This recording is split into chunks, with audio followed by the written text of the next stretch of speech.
Yeah. Off to a fine start. My apologies. Yeah, we called the meeting to order on time.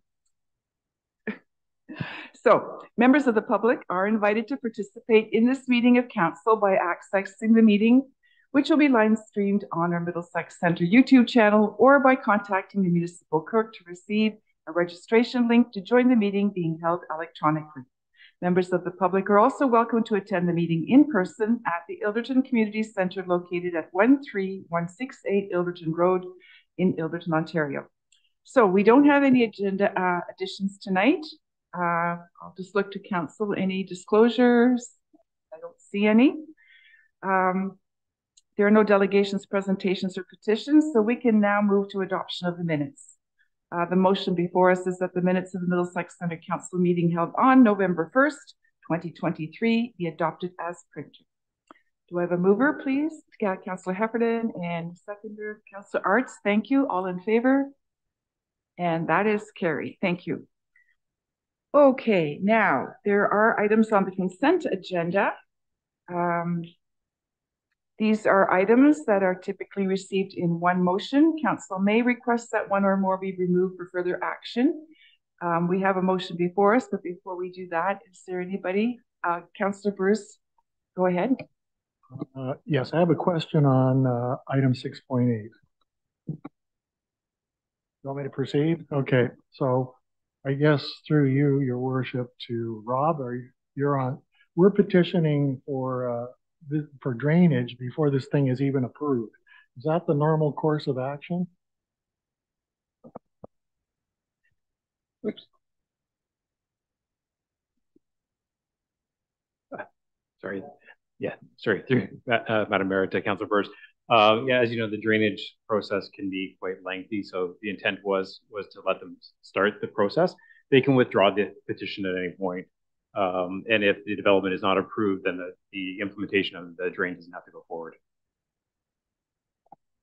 There'll probably be protesters out front, just to let you know. Is there anything else on the agenda here that someone would like to speak to? I don't see any hands. Then the motion before us is that consent items 6.1 through 6.8 listed on the November 15th, 2023 agenda be adopted as recommended. Do I have a mover, please, and a seconder? Councillor Burrs and Councillor Cates, thank you. All in favor? And that is carried.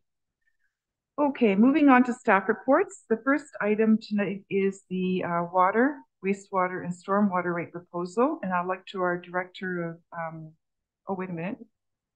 Yes, it is the Director of Public Works to present that report, please. Good evening to the Mayor and Council. So this is the annual report recommending the changes to the water, wastewater, and stormwater rates for the following year. So at this point, we're recommending a 1% increase over the 2023 rates for water in 2024, a 4% increase for wastewater rates in 2024, and a 2.5% for stormwater rates in 2024. So as you all know, a lot of this information has been provided in previous years. So there was a plan that was completed by BMA back in 2016, and then an updated plan for the long-range financial plan for the water in 2021. So essentially, we look at our operating costs and our transfers to reserves, and those previous studies had outlined the intended transfer to reserves or our targets that we should be trying to get to. And we've been kind of slowly, steadily increasing those reserves to get to that point. These rate increases are intended to keep us on track with that. We know that when these plans are updated, that there's likely going to be some impacts to this coming out of the master servicing plan and just construction cost inflation that's happened over the last few years. So when we see these long-range financial plans updated next year, we may see some different rate increases proposed. And all these rates are significant. Just like to, again, remind everybody that in the 2020 asset management plan, that the rate increases that were recommended through there were in the 7 to 11% range. So we are trying to, I guess, keep them in check at this point until we have an updated long-range plan based on all the proposed works that are going to go to the master servicing plan, some of which will be DC funded, some of which will be rate-based funded. So we feel that these proposed rate increases are reasonable for 2024. And within this report, you'll see there was a chart that was provided that summarized the impact to the average user looking at different consumption levels.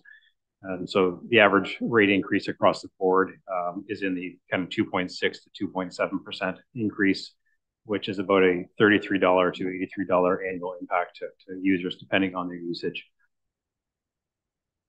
I think I'll leave it there, and I'm happy to answer any questions you may have. Thank you for that report. I'll look to council then. Are there questions? I'll start with Deputy Mayor Brennan. Thank you, Madam Mayor. To Rob. Rob, I guess my main concern is the stormwater. They pay a certain rate, and then if there's any municipal drain work or anything, it's all covered under that rate. Is that keeping up with, I know the cost of, doing municipal drains is really increased a lot. So are what we're charging, is that covering the cost in the villages of stormwater repairs and drainage there? Yep, through the mayor to deputy mayor. So you're correct. Any properties within the urban settlement boundary that if there's municipal drainage work assessments back to those properties, that the municipality covers them from the reserve fund, the stormwater reserve fund. The balance of that fund has been growing because we haven't had some of the large expenditures that we know are coming. We have had some stormwater cleanouts the last couple of years.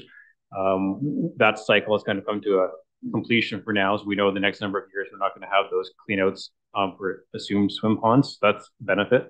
But we do know that there are some other large stormwater projects coming, and once we have those, I guess, more thoroughly costed, once the preliminary design is done, we'll have a better idea of what the impact is on that reserve fund and whether or not we have to increase at a higher rate per year. So for now, I'm comfortable with it, but next year we should have a better handle on the long-term forecast. I see Councillor Heffin's hand.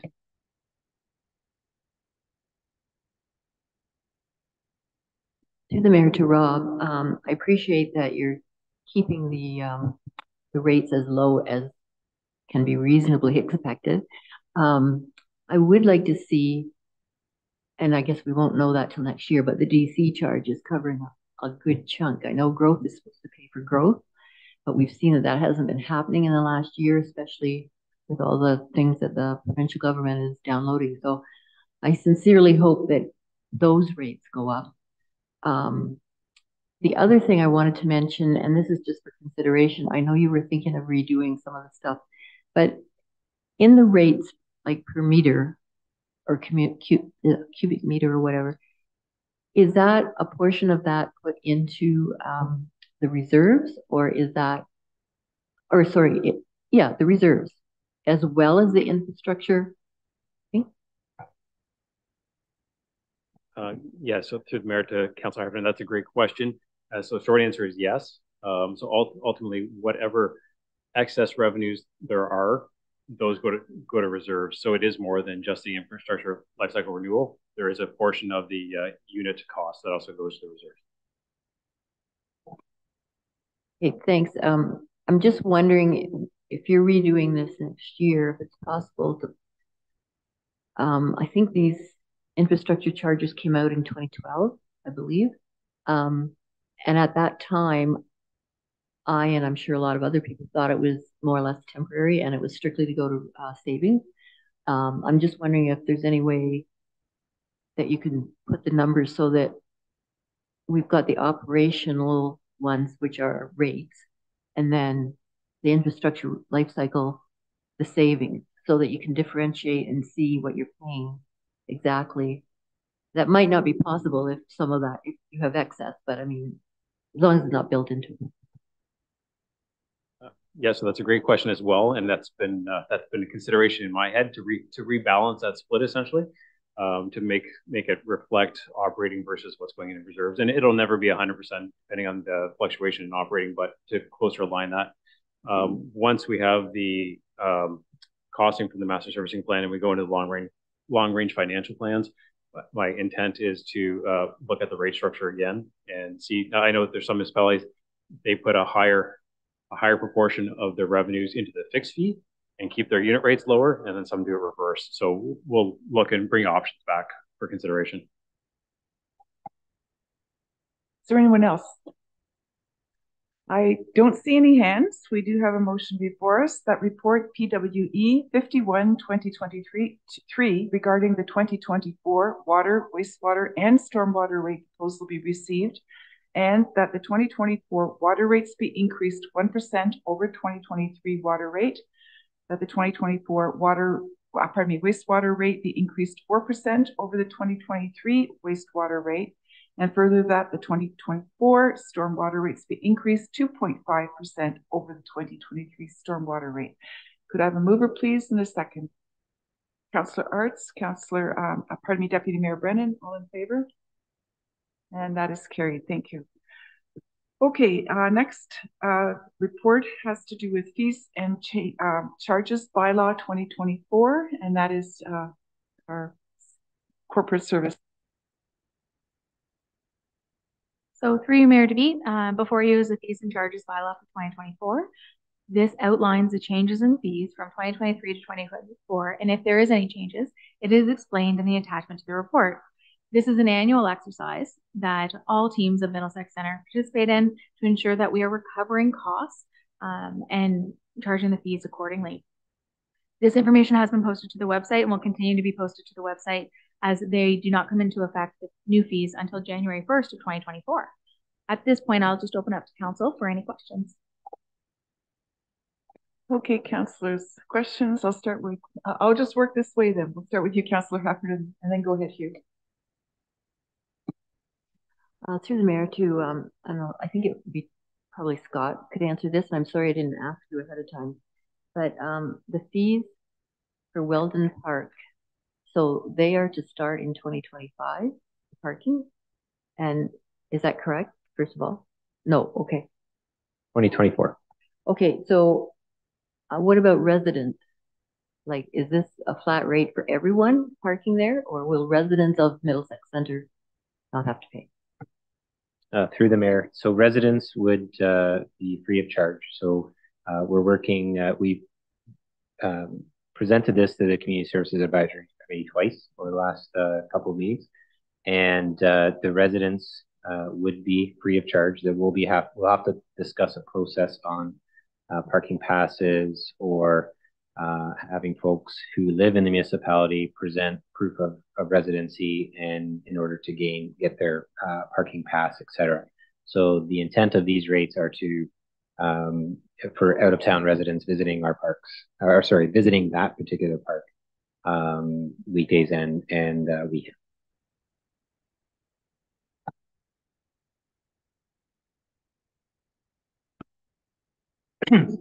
You, Madam Mayor, I believe this would be to Rob.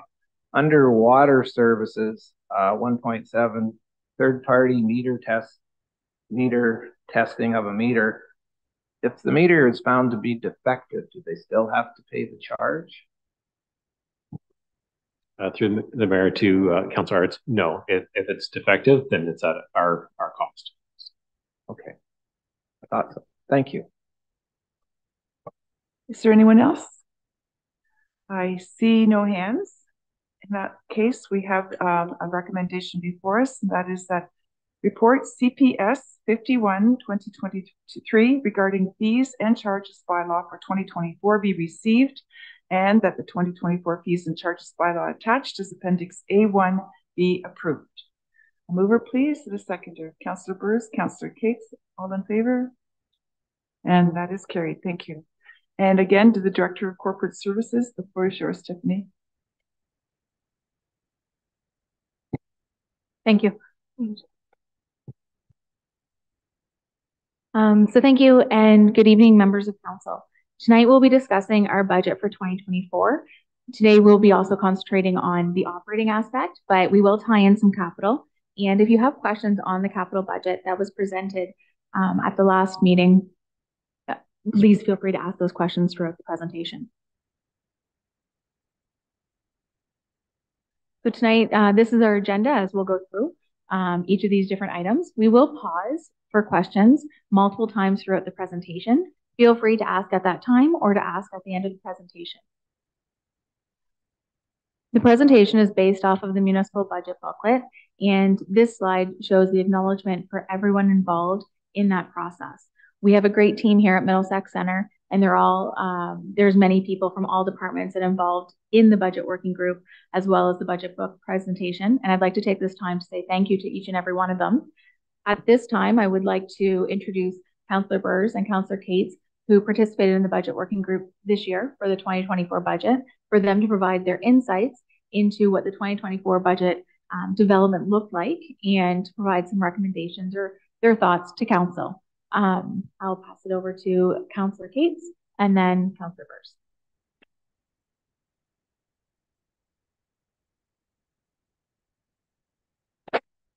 Thank you, through you, Madam Mayor.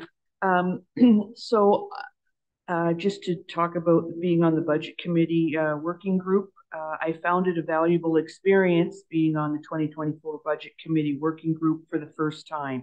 It was interesting to see how things like the asset management plan, the corporate strategic plan, and the needs of the community all flow into the budget and how it all ties together. I encourage everyone to dig deeper into the asset management plan to learn more and to fully understand what it contains. It's an important blueprint for making sure we have the funds to keep our roads, sewer infrastructure, buildings, bridges, vehicles, and equipment in good repair. During the Budget Committee meetings, each department presented their sections, capital and operating expenses. It was very informative to hear details on a more line-by-line basis. As the goal is to keep a tax increase as low as possible, I can say with confidence that each staff and department didn't ask for something if we didn't need it, or they pushed forward items that could wait a little longer, or they pointed out what is already being delayed and what just can't wait any longer. I think the 2024 budget numbers before you are fair and reflect our current needs while putting aside reserves for larger future projects. And I just want to say thank you to all involved.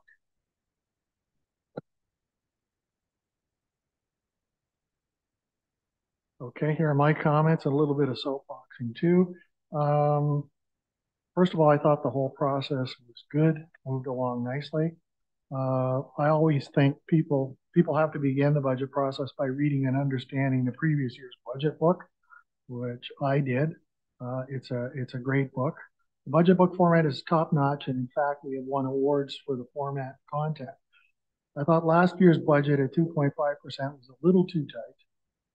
When you look at a target number for a tax rate as a function of optics, what people think is reasonable, and secondly, reality, what do we need to properly operate and prepare for the future? I think we have met those criteria at 3.22%. My personal input was to keep the number under 3.25, so I'm happy with the 3.22. It is a high increase. It's one of the highest in years, but we live in these times. The budget methodology is sound in that all directors input what they think they need in both capital and operational expenses, and then the committee discusses everything on a line-by-line basis. You always have an initial tax levy, which is always higher than expected, and then the cutting starts to pare down to meet our goal. And you could tell that there's significant experience in the management team that can talk to everything line by line. We as councillors are not subject matter experts on everything, and so we must rely on and have confidence in our management team. Speaking for myself, I think we have a good management team, and I do have confidence in them. The budget process went smoothly, was not overly burdensome from a time perspective. The finance team was knowledgeable, well organized, provided the materials to properly analyze the various budget items. The process moved along at a nice clip. Comment on infrastructure. Our infrastructure is aging. Most of it was put in after World War II. This is everywhere in the Western world facing the same problem where demand is outstripping our ability to fund required infrastructure replacement. We are keeping pace for now. The amount, personal comment, the amount of money we continually spend on environmental services, water, wastewater, stormwater, is a significant portion of the budget and with no end in sight. But these costs, of course, are funded through user fees and don't hit the tax base, but nonetheless significant. Our biggest budget item remains transfers to reserve. by maintaining reserves, we can smooth out tax increases in future years. There's a problem that every year we are eroding our overall reserve balances. I'm sure Tiffany will speak to it in her part of this. I think it's important to note that our portion of the budget represents 53% of the tax base, 34% comes from the county, and 13% comes from the Board of Education, both of which we don't have any control over. In closing, Middlesex Center is well managed and remains in good financial condition when compared to many other municipalities.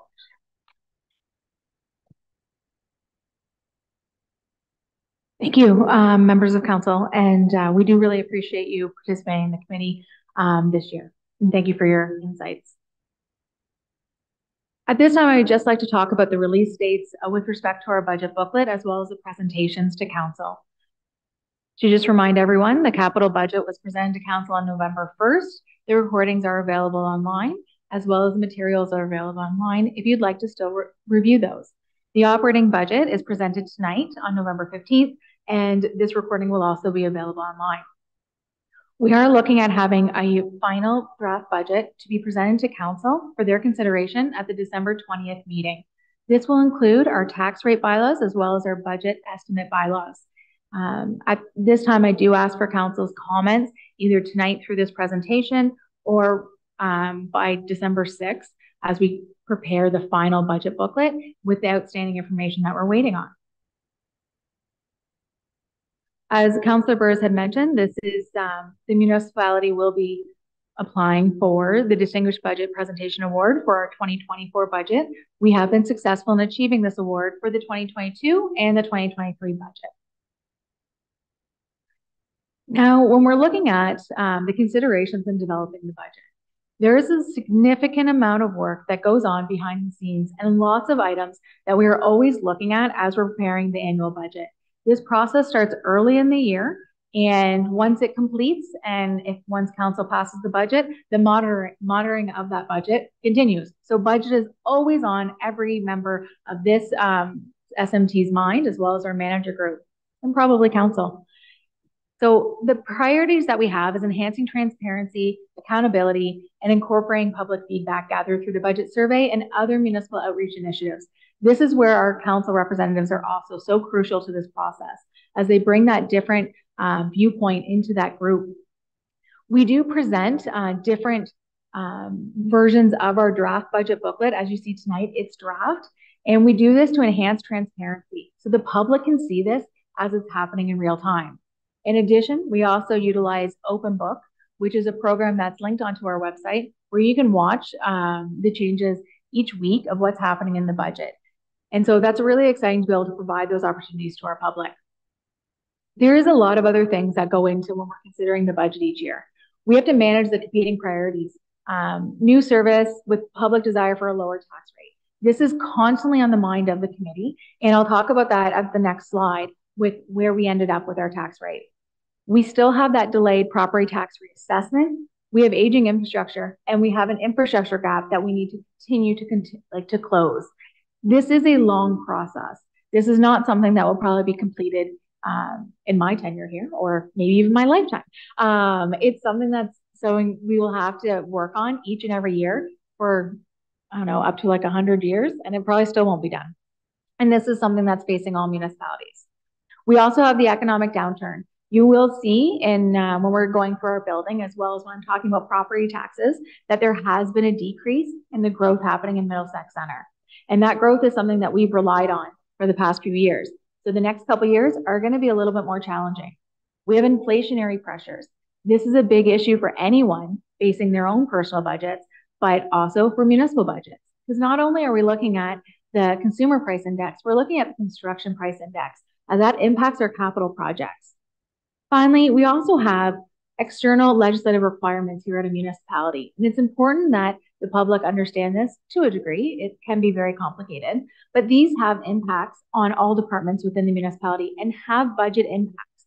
And you'll see tonight when we talk about development charges, and even the estimate of what that might cost us is significant. One of the biggest considerations when we're developing our budget is alignment with our strategic plan. Council adopted a strategic plan in 2021, and that's something that guides us each and every day. And when we're preparing a budget annually, this is something that guides us in all the decisions that are being made. And I'm very proud to be part of a team that does tie back any of our goals to either a legislative requirement or our strategic plan, because that guiding document is what is making us achieve so much each year. Now, when I'm talking about the budget summary, so this is the big picture. This is something I'll come back to or talk to throughout the presentation. I'm going to concentrate on a couple numbers in this slide. So as Councillor Burrs mentioned, we came in at a 3.22% tax rate increase. This is the highest increase we've recommended in the last 10 years. And I would say it's extremely necessary. And my recommendation is that 3.22% is this committee balancing the costs like associated with running the municipality with understanding what our residents can afford. I'm also going to point out another number. When we're looking at our transfers to reserve funds and our transfers from reserve funds, I talked about this at the last meeting when we were talking about our capital.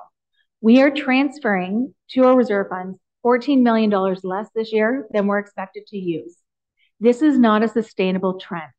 This is something where we have to look inward in order to control these costs as much as possible, or look at other revenue sources. The 3.22% makes a little dent in that, but not enough.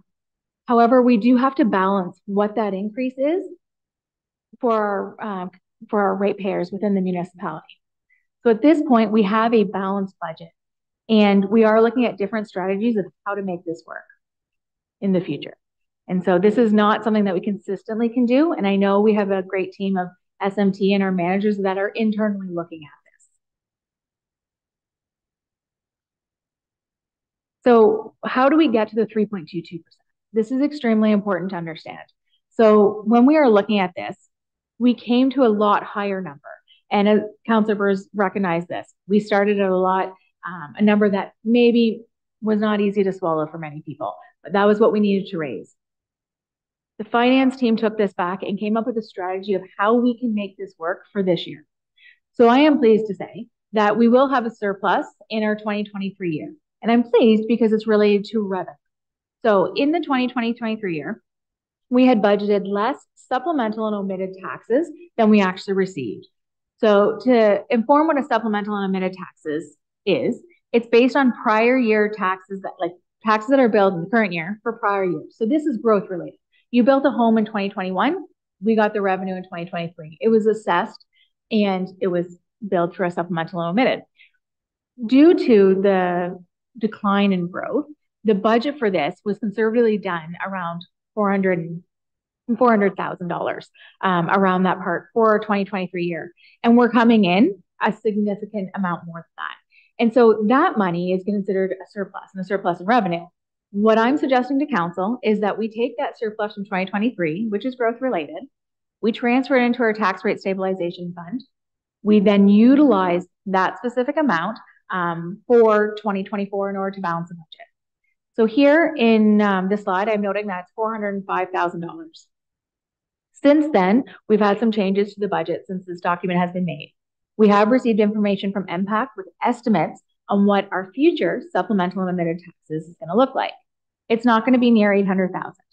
I had budgeted half of that, thinking that would be appropriate based on our growth, but they have now a new report that we can rely on, and it's looking at about $250,000. So we need to decrease what our subs and omits are noted in our budget. And so in order to balance our budget, that $405,000 that you're seeing on the screen is going to change to $563,000. However, we do have about $600,000 in the surplus. So this is fully covered by growth earned in 2023. This is why I am recommending that we utilize this money in order to balance the 2024 budget. This is not, once again, a sustainable solution in the future. If it's related to a surplus, yes. If it's related to us using our reserve funds to balance the operating, no. So this is something that I am comfortable recommending to council in order to balance for this year. Now I'll dive into operating budget revenue, but I do want to just pause there for a moment to see if there's any members of council that have questions. All right, so operating budget revenue. A lot of the times in these presentations, we really concentrate on the expenses. What's everything costing us? But there's the revenue side as well. And I'm very excited that today we presented the water, wastewater, and stormwater rate those fee bylaws, as well as the municipal tax fee bylaw, because it really ties in how those fees tie into the budget. And I think seeing that big picture is always wonderful. So our main sources of revenue are outlined here. We're looking at property taxes, grants from federal and provincial governments, our user fees, the general ones that we have, that's mostly coming from our recreation or planning applications or building permits. Our user fees related to water, wastewater, and stormwater, and other. This chart outlines the dollar value budgeted for 2024 for the different revenue sources. And so this gives a nice clear picture, as well as you see a chart here. I am excited to note that our other municipal services revenue has increased by more than $2 million. This is due to investments in the municipality. So the municipality does do very secured GICs for our investments, and the rate that we have secured for over a year is a very significant good rate. So we can actually rely on that investment income. And so you'll see that in 2024, it's 10% of our operating revenue. These type of strategies are things that can help us achieve our goals, because when our hands are tied with respect to property taxes, with the exception of the property tax rate, this is something kind of thinking outside the box that we do as a municipality need to rely on. Now, I'll talk a little bit more about property taxes. So we do talk about property taxes in two ways. We talk about the two different portions. There's the property tax rate. This is what council controls. And then we have the property tax assessment. And this is what MPAC provides us. And that's the assessment, the assessed value of your home or your business or industrial. One of the issues that we have that's been a struggle for not only this municipality, but many, is the 2020 assessment update has still been postponed for a fourth year. For 2024, we will still be relying on the January 1st, fully phased in from 2026 values for our property. So this can have different challenges within the municipality. The budget booklet gets into this in a little bit more detail, and I won't talk about it in a significant amount during the presentation, unless there's questions. Now, when we're looking at Middlesex Center's assessment breakdown, we have the majority of our assessment is made up of residential. The second biggest is farm, and the other makes up about 9.5%. That other is a mix of commercial, industrial, pipeline, with exempt being a good portion of that as well. But when you're looking at the assessment, you're looking at an assessment value. And I think for the majority of the population, they want to know what revenue is associated with that. Because otherwise, I think it's just a big number for everybody to look at.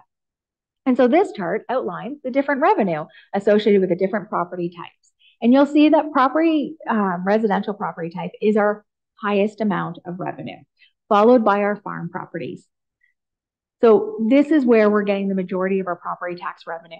We've talked about assessment mix with this municipality multiple times. One of the strategies, and you'll note this in our strategic plan, as well as just always a topic conversation, is working on that industrial and growth aspect to have those aspects growing within our municipality, maybe even faster than residential, but that is definitely somewhere that we do need to grow. And then this just goes into a little bit more information on our assessment growth and our year over year based on the different types.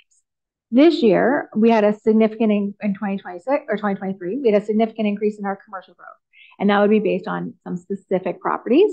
Our industrial growth actually was growing at 4.3%, and residential was about 4.5%, which is down from earlier in 2019 and 2020 when we were hitting those residential booms.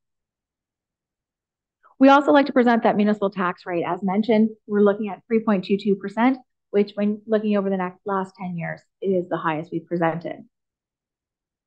It is important to note that the decisions made tonight are on the municipal tax rate. Also looking at this slide, you're going to see that there's school board and county tax rates. So our residents here at Middlesex Center, their property taxes are based on 3 different things. Only one of those does this council control, and that's your municipal tax rate, which you'll be voting on on December 20th. Not tonight. We'll be discussing tonight. But we do have the county portion, the school portion. The school portion we should hear relatively new, like in the early new year in 2024. And the county usually comes in around March of the following year. So March 2024. These other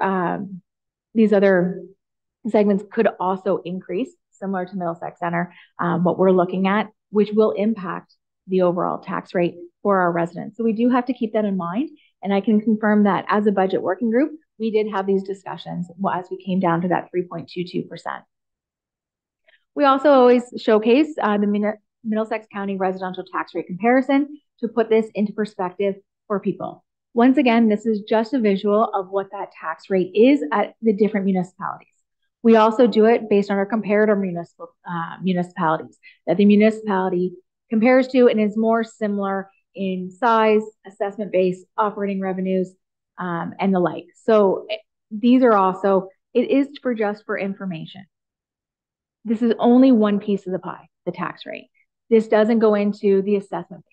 One municipality could have a lot of commercial and industrial, so maybe their residential is a lot lower. So I present this information as just information. We also have government grants.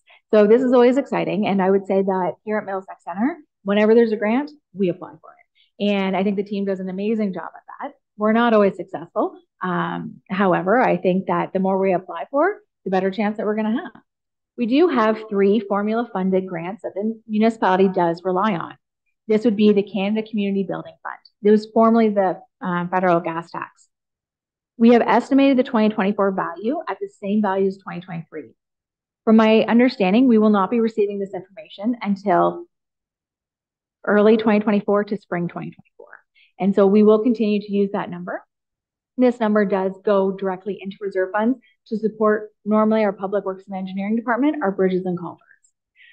Our Ontario Community Infrastructure Fund is also a grant that we receive, and it normally gets used for our capital projects for Public Works and Engineering, specifically bridges and culverts. Again, you'll see that this is a trend. And so once again, we are still waiting on this amount. It will not impact our tax levy because it does get transferred directly to reserves. And then we have our Ontario Municipal Partnership Fund. And we have brought a recent report to council, and this amount is slightly increasing for 2024. This will be updated in the funding chart. We were holding off because we believed that we could get the other information before the final. I don't think we will. So the estimates will go in there. But this is great to see from the federal and the provincial government and something that the municipality can rely on. And I would love to see more of these type of grants for the municipality. We have our water, wastewater, and stormwater fees. I won't go into the increases as Rob Cascadon, our Director of Public Works and Engineering, just did shortly before. We have no increase to the waste management fees for this year that's being presented. Then we have our municipal fees, our user charges. That was discussed in the earlier report again tonight. All of this ties in. The bottom line, this is what everybody wants to see. We look at this as an average residential property owner assessed at $400,000. Based on the changes that we are presenting, it's $132.44 per year if this is approved. That's the impact that they will see. When we're looking at a farm assessed at $1 million, the impact they will see is $52. This is assuming we didn't add in anything for the user fees, as this does vary by resident. And so that part isn't included as well as water, wastewater, because that normally is not paid on a farm property. At this point, I'm going to stop and see if there's any questions on operating revenues.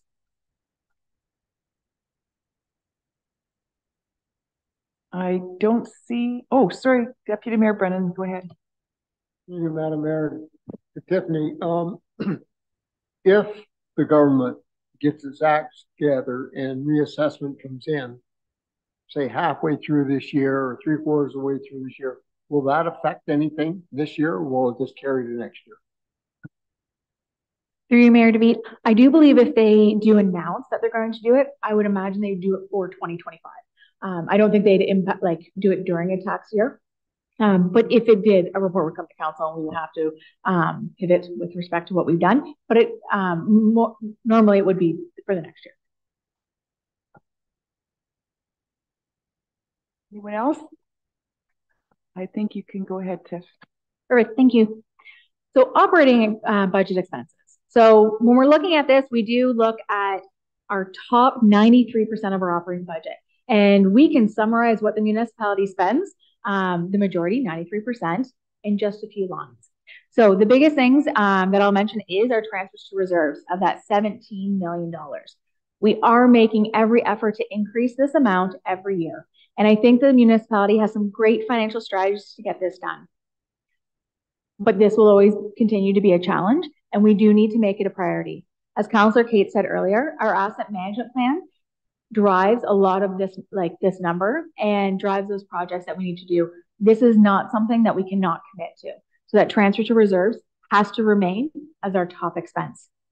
Wages and benefits comes in second at 22.15% of our overall expenses, followed by subcontracted services. We have a new expense this year, development charge exemptions. We have talked about the development charges and the changes in Bill 23. There are a lot of exemptions to be funded. Some are related to our 2019 study. So in our 2019 study, we do have exemptions that our council enacted. So council has exempted a portion of agricultural and a portion of industrial. Those are funded into the development charge study, into the funds as of January 1st of 2024, the year of the study. So part of that $3 million is made up of those. The other part is an estimate based on the changes in Bill 23. This will include an estimate related to the phase-in. We do have it, there is a discount or an exemption on the phase-in. So when council approves the DC study and bylaw in the spring, summer of 2024, those rates will not be charged at full amounts. They are phased in over 5 years. So that exemption has to be funded by the taxpayers. Also, there are exemptions for affordable homes. That also has to be paid for by the taxpayers. There are exemptions for rental properties, once again, funded by the taxpayers.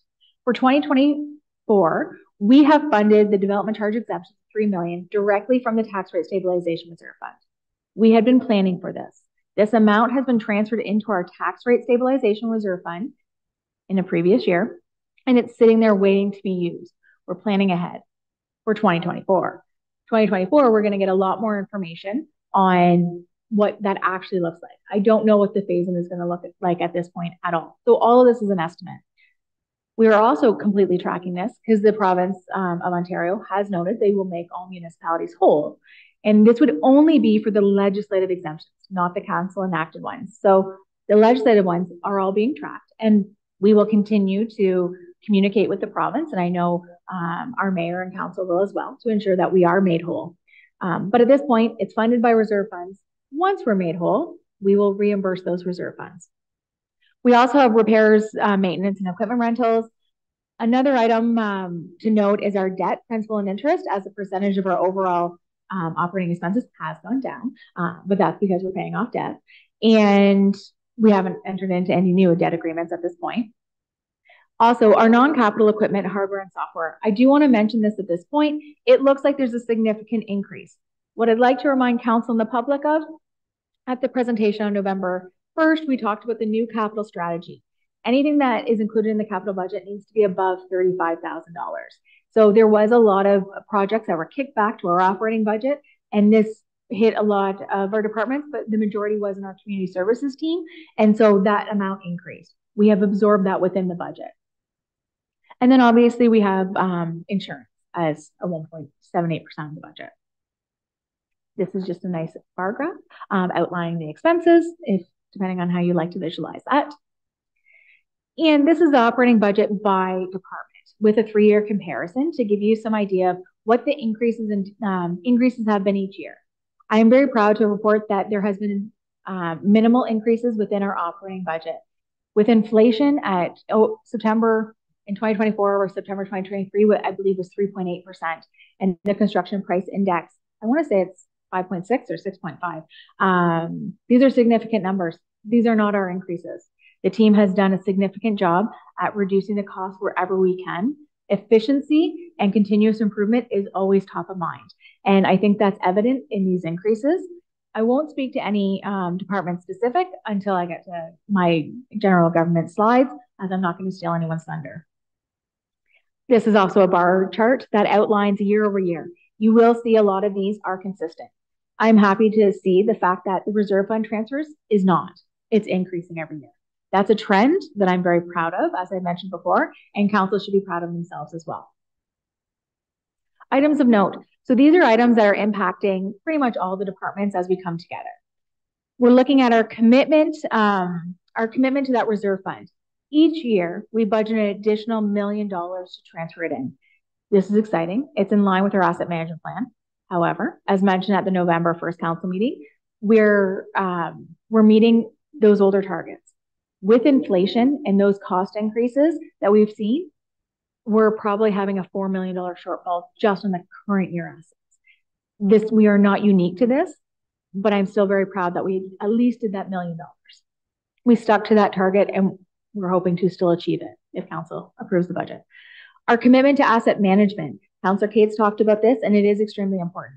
We are looking at a new asset management software. The cost right now is estimated around $75,000. This is something that internally the Public Works and Engineering Department are still working on that number.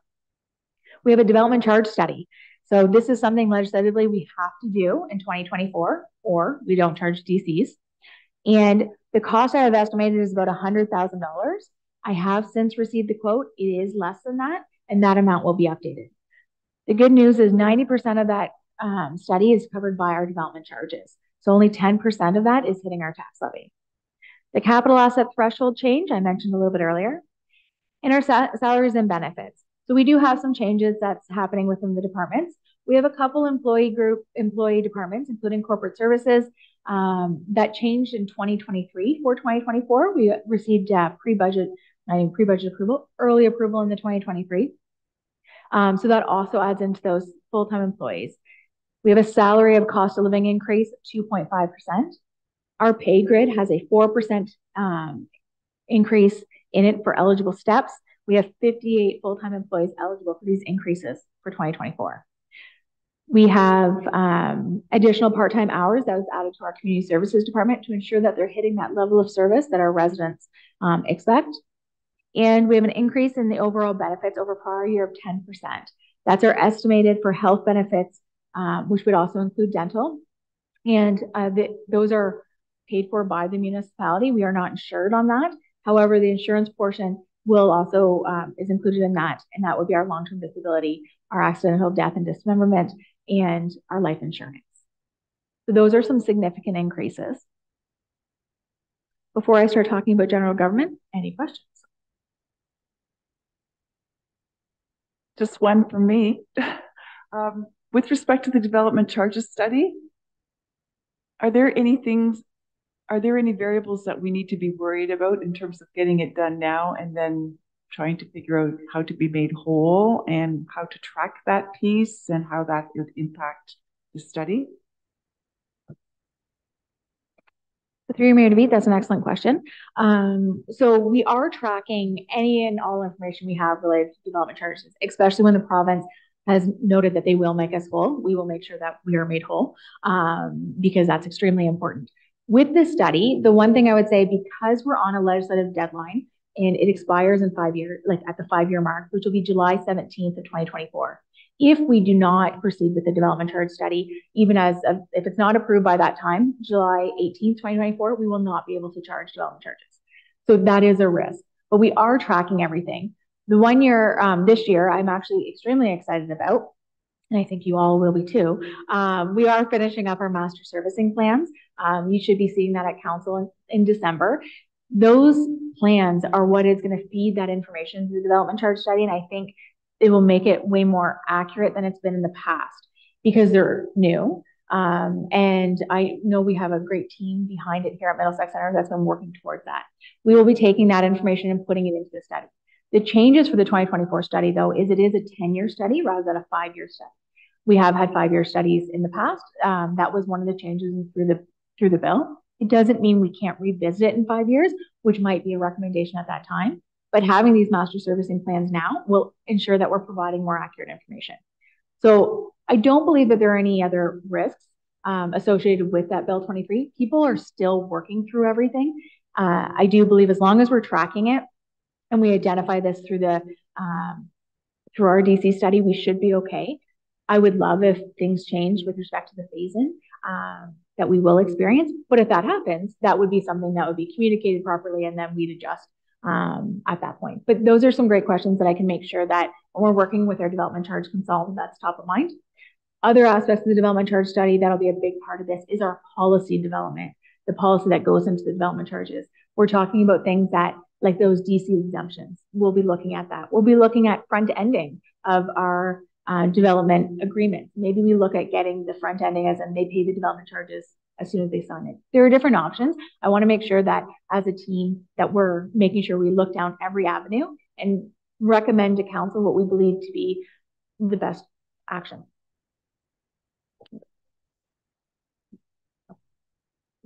I just want to say thank you. Very comprehensive. Okay. So now I'll talk about general government. So general government consists of the office of the CEO, the office of the clerk, and corporate services.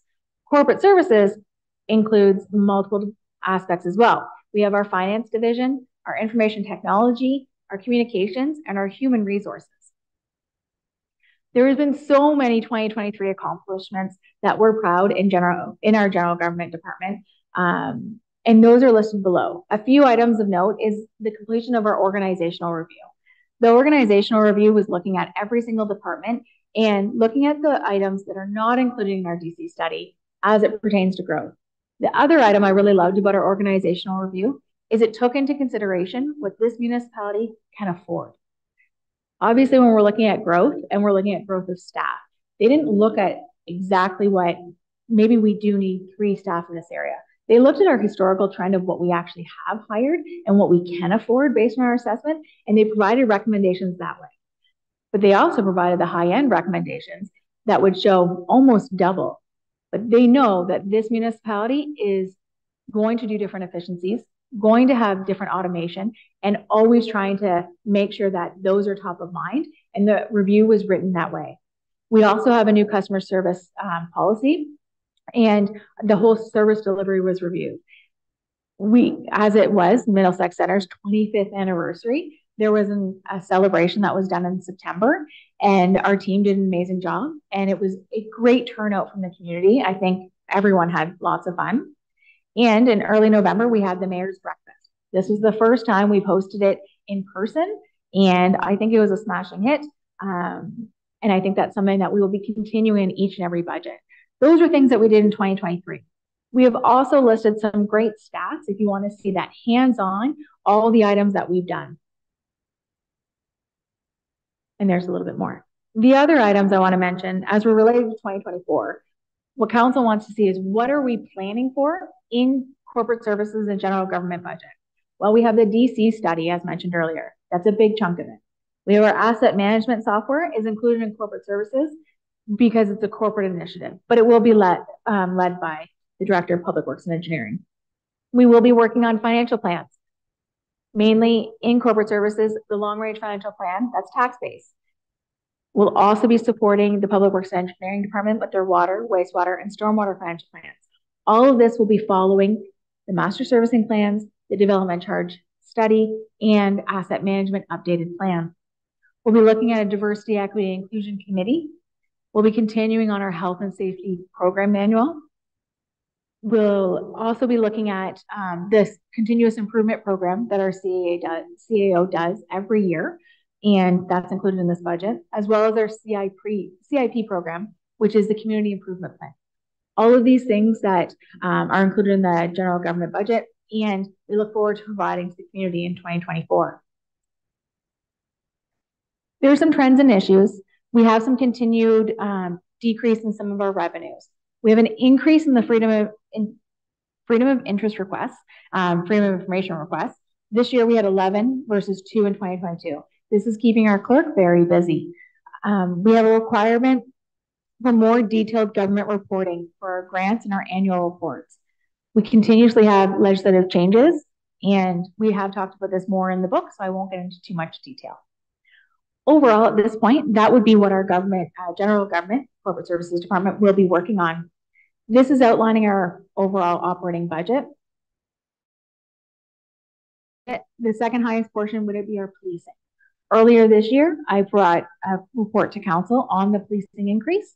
So that is the amount for 2024, and it was just a slight increase, not very much at all.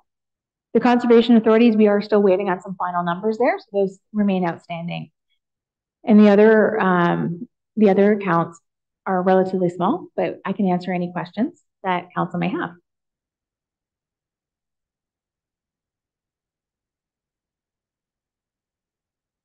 Thank you. So at this time, I'm going to introduce Arnie Marsman, our Director of Building and Bylaw Services and our CBO. Good evening, Council. I'm here today to just present some information from Building and Bylaw Services that are in the budget booklet. So I'll highlight a few sections from the following few pages. Information about our department.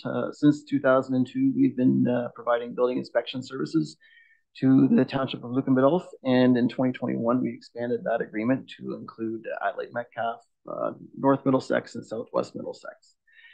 We also provide our bylaw enforcement services to the Township of Luke and Biddulph.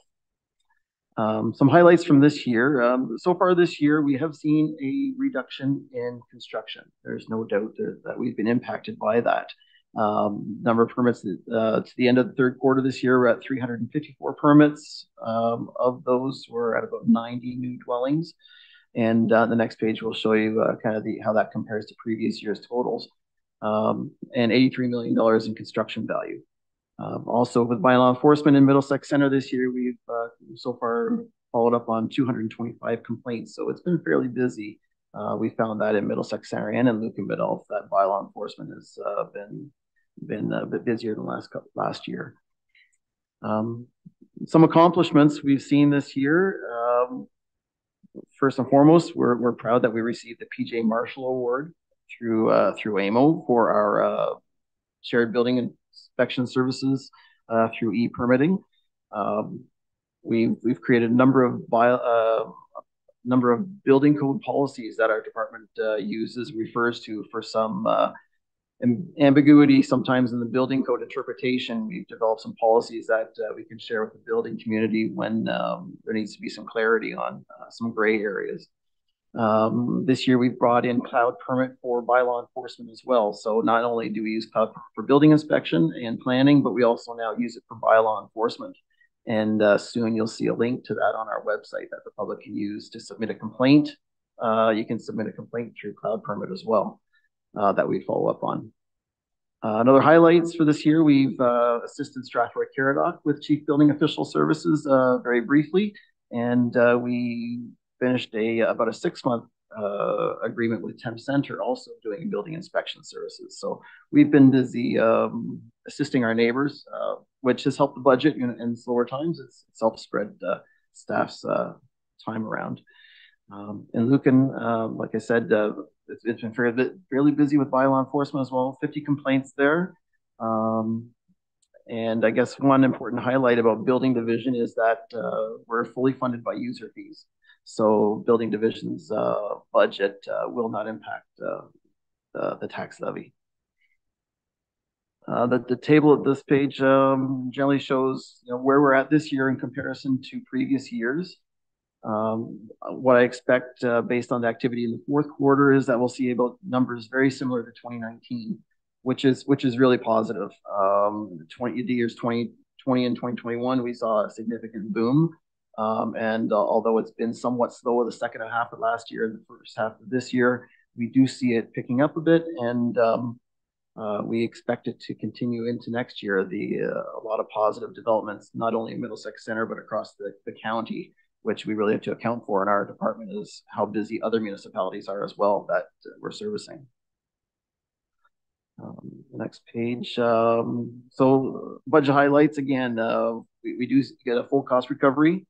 And in the table below, you'll see our anticipated billing out what we'll be charging to our partner municipalities for 2024, which is very similar to what we have this year. And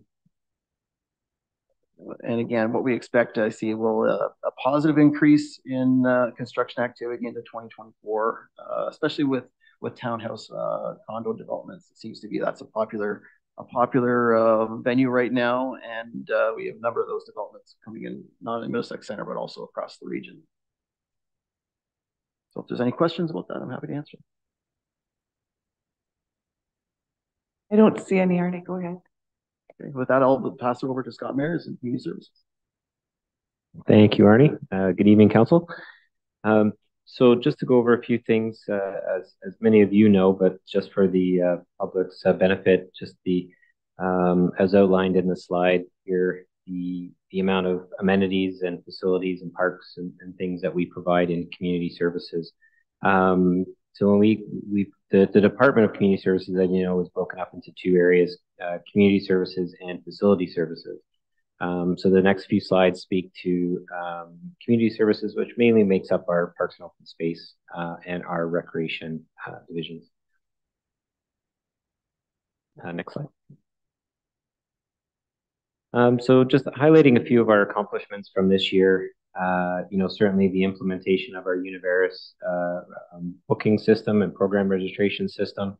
We certainly could not run our recreation division and programs without this. This has been very successful. I think high five goes to Lise Masson and Sean Hanlon for implementing that. We're continuing to implement the facility booking modules within that. Again, with ICE being the last piece to implement, it's just a little more moving parts to that. But we are transitioning over fully to this system. One of the community services master plan objectives or goals, recommendations, etc., was to implement the portable access to recreation policy, which council saw back in September. And just recently, I have not shared with council yet, although it is live on our website. We just launched the special event guide that will hopefully help many users of our facilities in planning their special event, etc. So we're excited to share that one. In addition to those accomplishments, I think a couple to note here.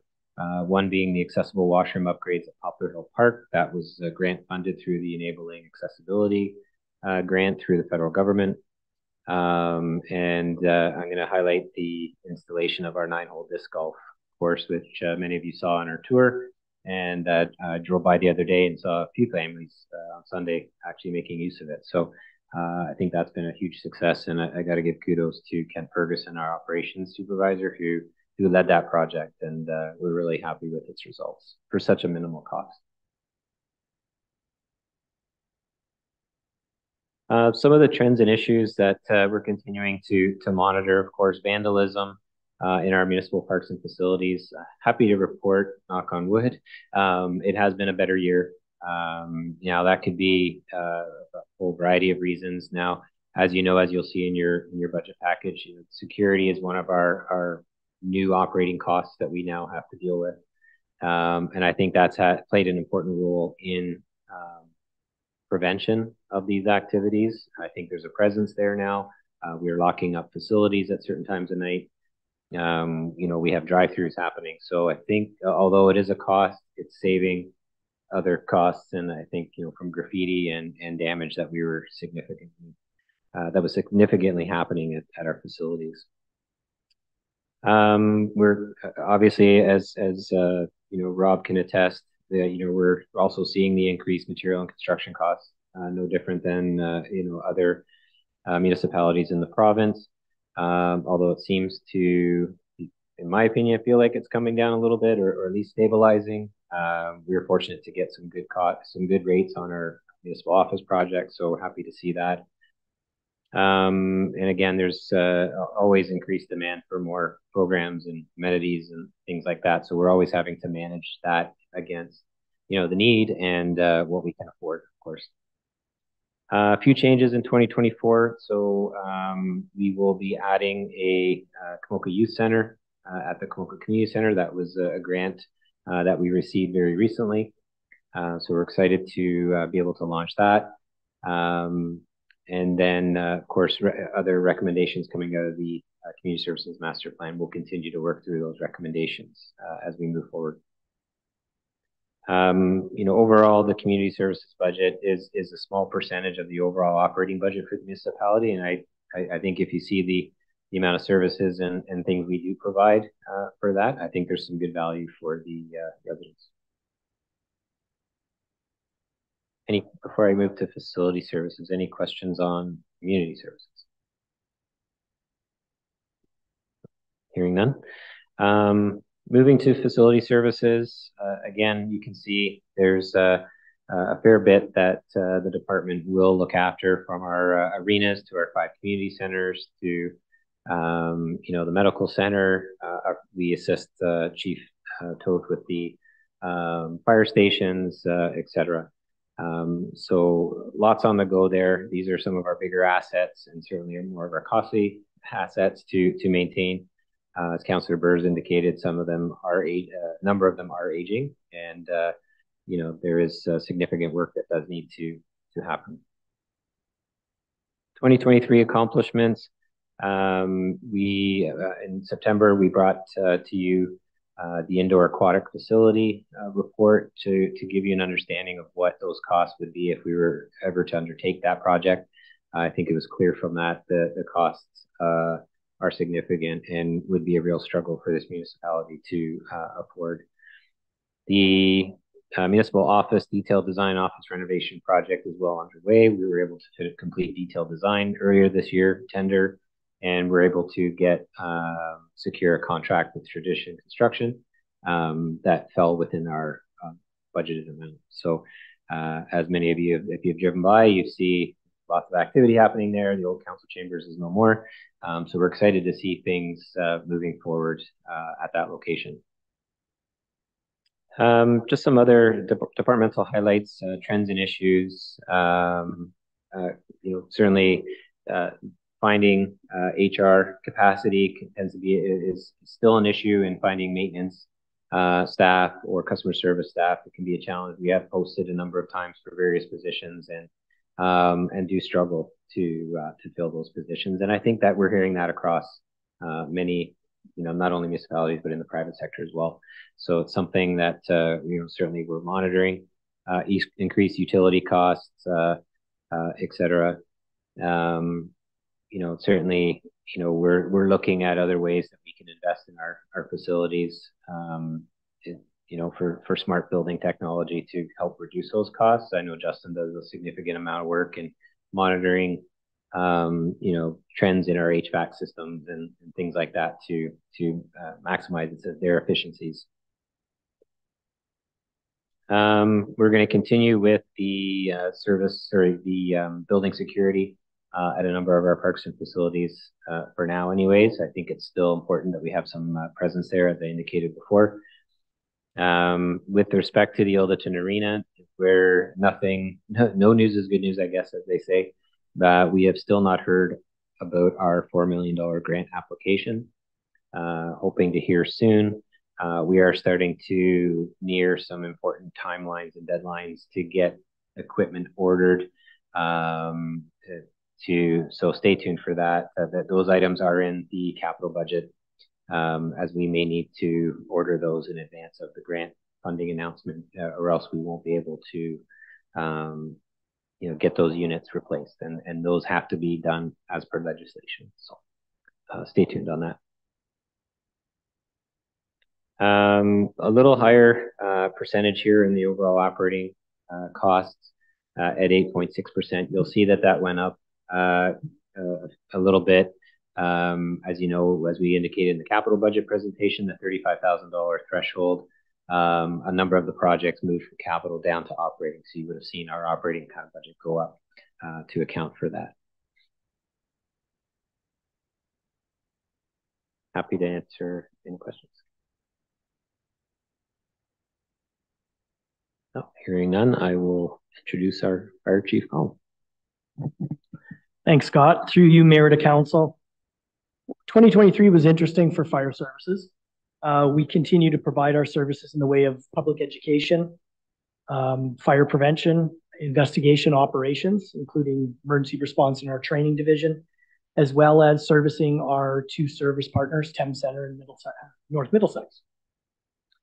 2023 accomplishments and projects, we've had a number of them, but a few notables are our continuation with our intermunicipal service agreements for fire prevention, acceptance and initial deployment of our fire services master plan. So that is going to be a big project, number of projects moving into 2024. This project master plan was 100% grant funded. And in particular, we're going to be focusing on standards of cover for 2024, as well as our wellness program for firefighters.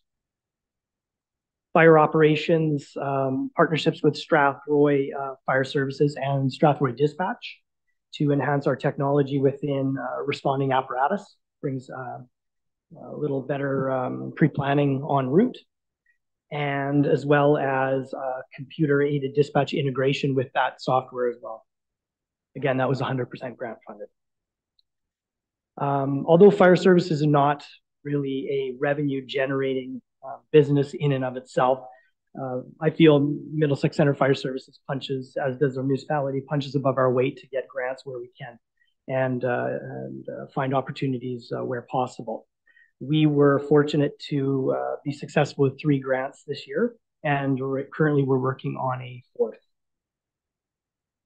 As well, our Firemark revenue, which is a third-party company that we use to assist us in bringing in revenue post-fires, has brought in quite a significant amount in for us this year, and we're sitting at 32,153. And finally, to meet fire investigation requirements as delegated by the Ontario Fire Marshal and prescribed under our Fire Protection Prevention Act, we've started to enhance our fire investigation team, increasing our members from 1 to 5 and putting these individuals on a shift rotation.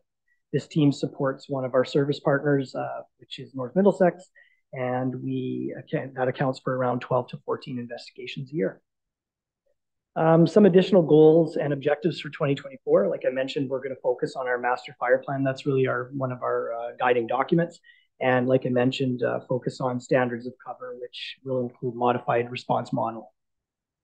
Our wellness program, this is an important one and a very important one to me and my senior staff, to ensure our firefighters have mental health supports and additional well-being supports for all, including our 4 headquarters staff. We are also working on fire-specific pay grid analysis, which will include a full review of our current pay methodology, using information that was provided from our recent grid review process. And finally, our comprehensive review will be undertaken this year in our training program deployment, and we are going to be looking at possibly bringing more in-house training depending on the feasibility and sustainability of that. Trends, not unlike Scott mentioned, we are definitely struggling with increased costs and ever-growing hazards and regulations that seem to come down the pipe. Budget management, which Tiffany has mentioned quite a number of times. And our regulated training expectations, call volumes continue to increase at approximately 10% per year. Recruiting and retention practices, we work on that constantly. Operation deployment and readiness for our growing needs in our community ongoing. Finally, service level changes. We have a couple service level changes. As I mentioned, our enhanced wellness program, we're focusing on that. And that's changed supports for our staff and our further deployment of our fire investigations team for 2 municipalities. And the last slide shows our graph of, there it is, that's the one I want, shows our 2024 operating budget overall. And note that fire services takes 4.1% of all of our operating costs. Mm-hmm. And that concludes my presentation. Happy to take any questions from council.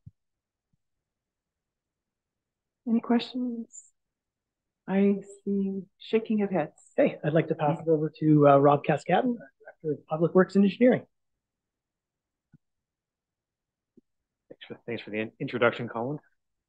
So I'll stop after each of the 3 sections or subsections that I'm going to go through. So we'll start with Public Works and Engineering, the transportation and administration section.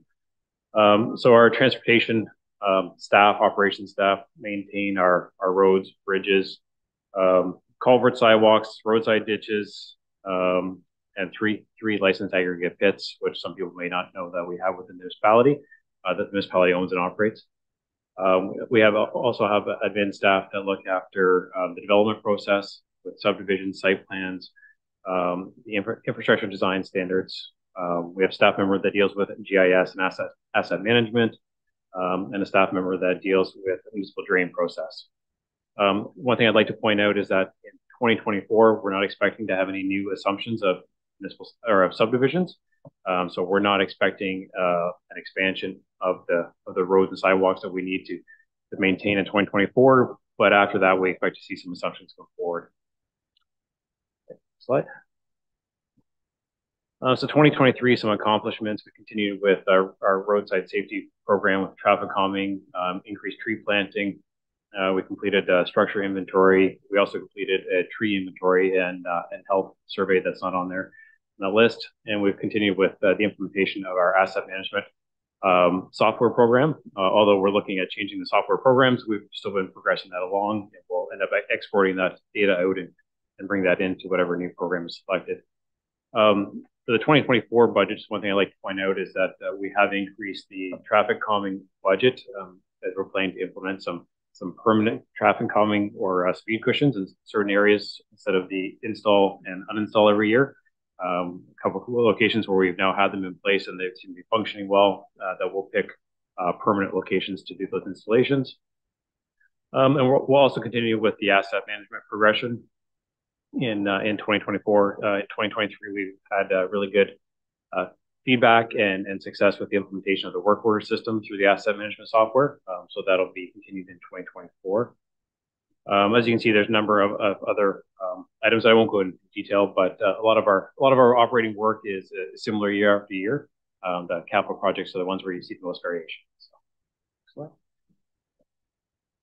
So trends and issues, as you've heard in some of the other departments, cost of contractors and materials is still an issue. Although one thing that I will say is that price increases seem to have eased off some. We're still seeing increases, but largely not to the same degree that we saw over the last couple of years.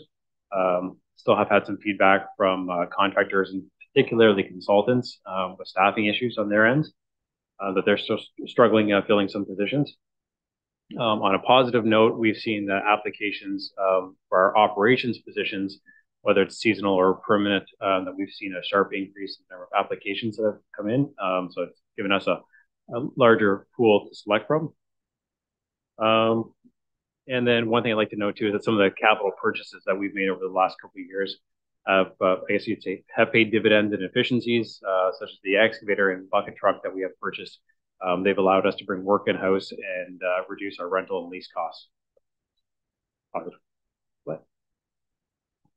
And then this slide gets into the operating budgets for the transportation division. And one item I think I will point out is the municipal drain charges. It's 250,000 in there in the 2024 budget. Just want to point that out because it's one that probably fluctuates the most, depending on the extent of work that's proposed for the following year. So what we've decided to do is to try to even that out year after year and put any excess budget into a reserve fund so that we can kind of more budget a flat line across there year after year and pull from that reserve fund when necessary.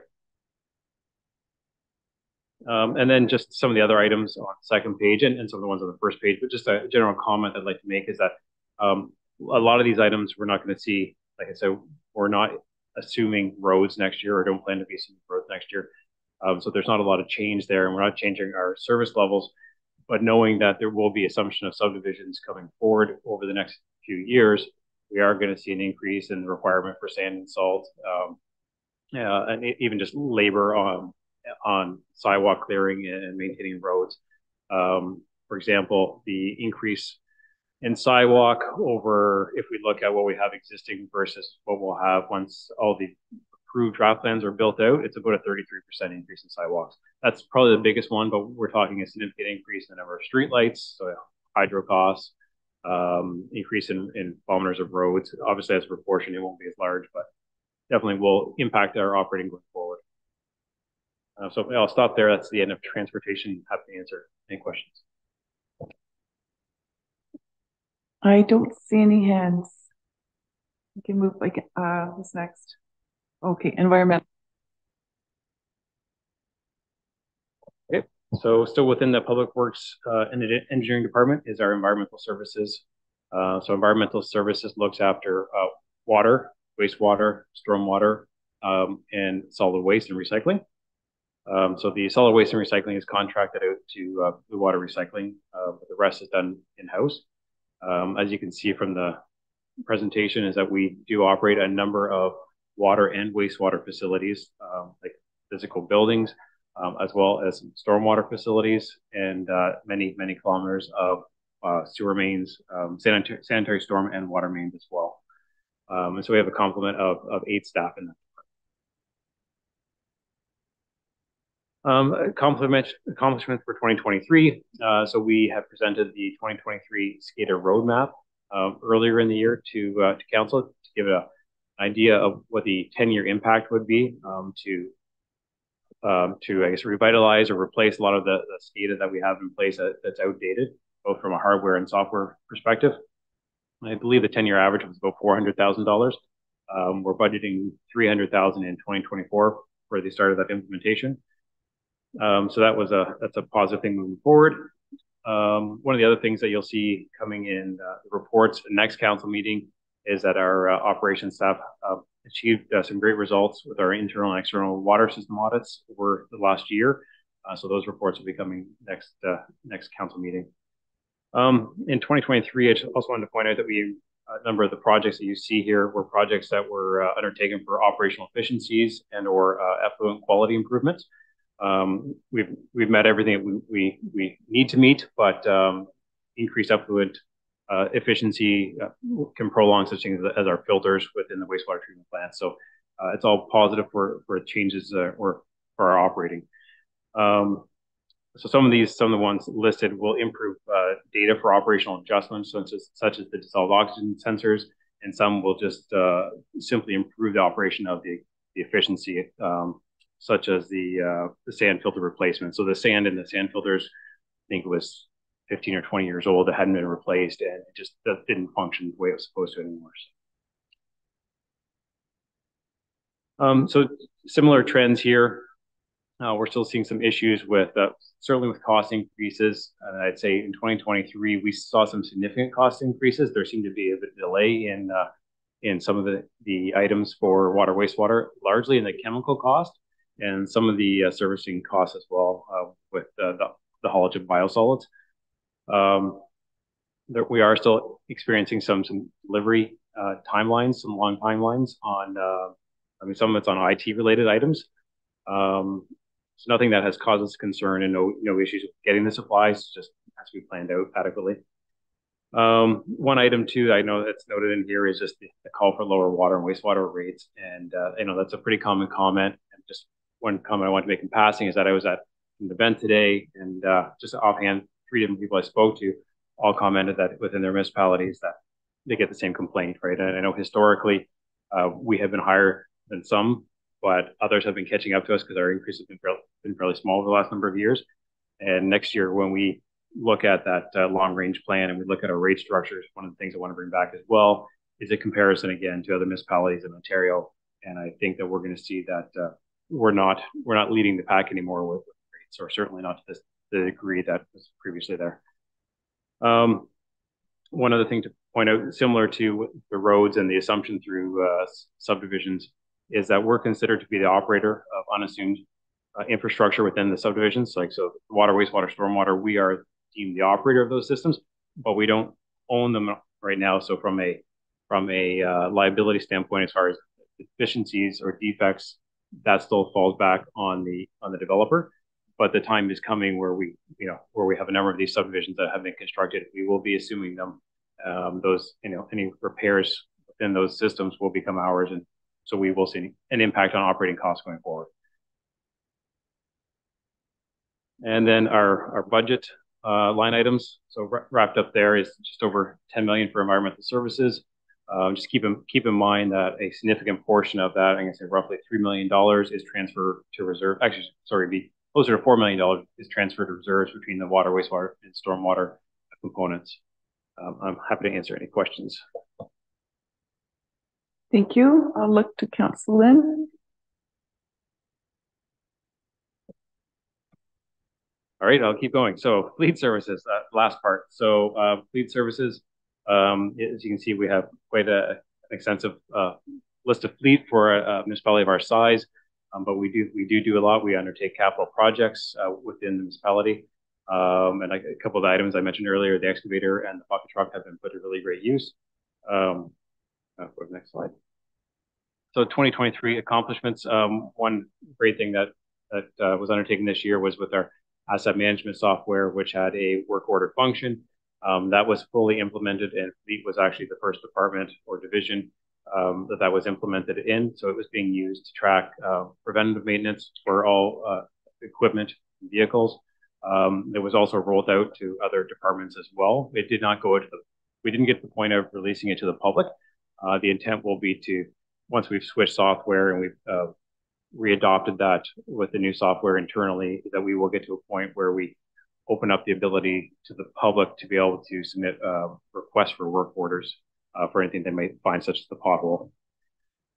So the system was working really well. It allows us to track the time for different tickets in the system, the turnaround time, the amount of time spent on them. So that staff, and I was really happy with how well staff championed it. We do have an asset management coordinator who championed it with staff, spent the time with them, but they really took it on and embraced it, which was great.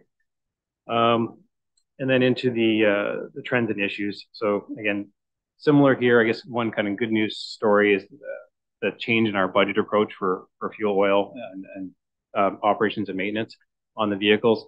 So we used to budget to each individual vehicle, and I believe it was in the budget for 2023, where we pooled that together and created a reserve fund.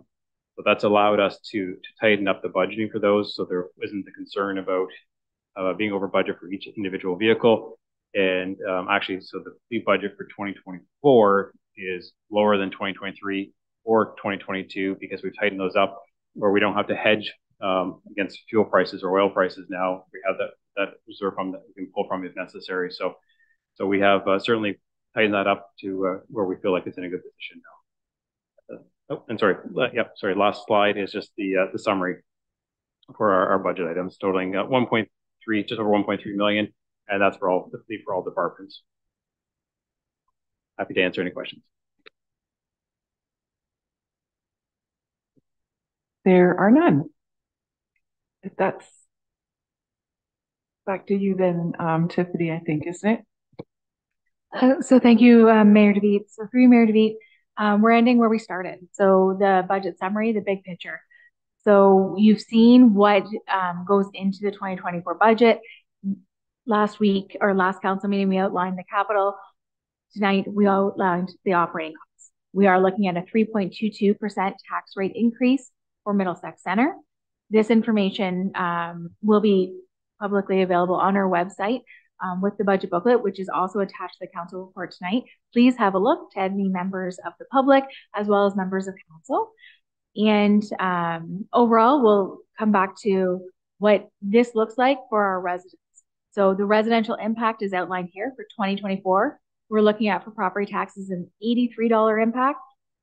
And for our farm properties at $1 million assessment, we're looking at a $52 impact. This is a nice little summary here for those that learn based on visual. And then we have our final consideration. And so at this time, I have mentioned throughout this presentation that we are still waiting on some outstanding items. There are items that we might not receive until 2024, and these are mainly related to government grants. And this information will be shared with council and the public as soon as it is received. We are still waiting on the final property tax assessments from MPAC.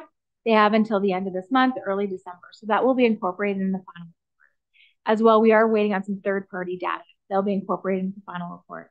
What council can expect on December 20th is the tax rate bylaw, the budgetary estimate bylaw, as well as a report on behalf of corporate services. This will outline all changes from tonight until December 20th. And so that information will be available, as well as the final draft booklet. Remember, the booklet is considered draft, as well as the budget, until approved by council. The final budget booklet, if approved by council on December 20th, will be posted to the website in late January. At this time, are there any questions?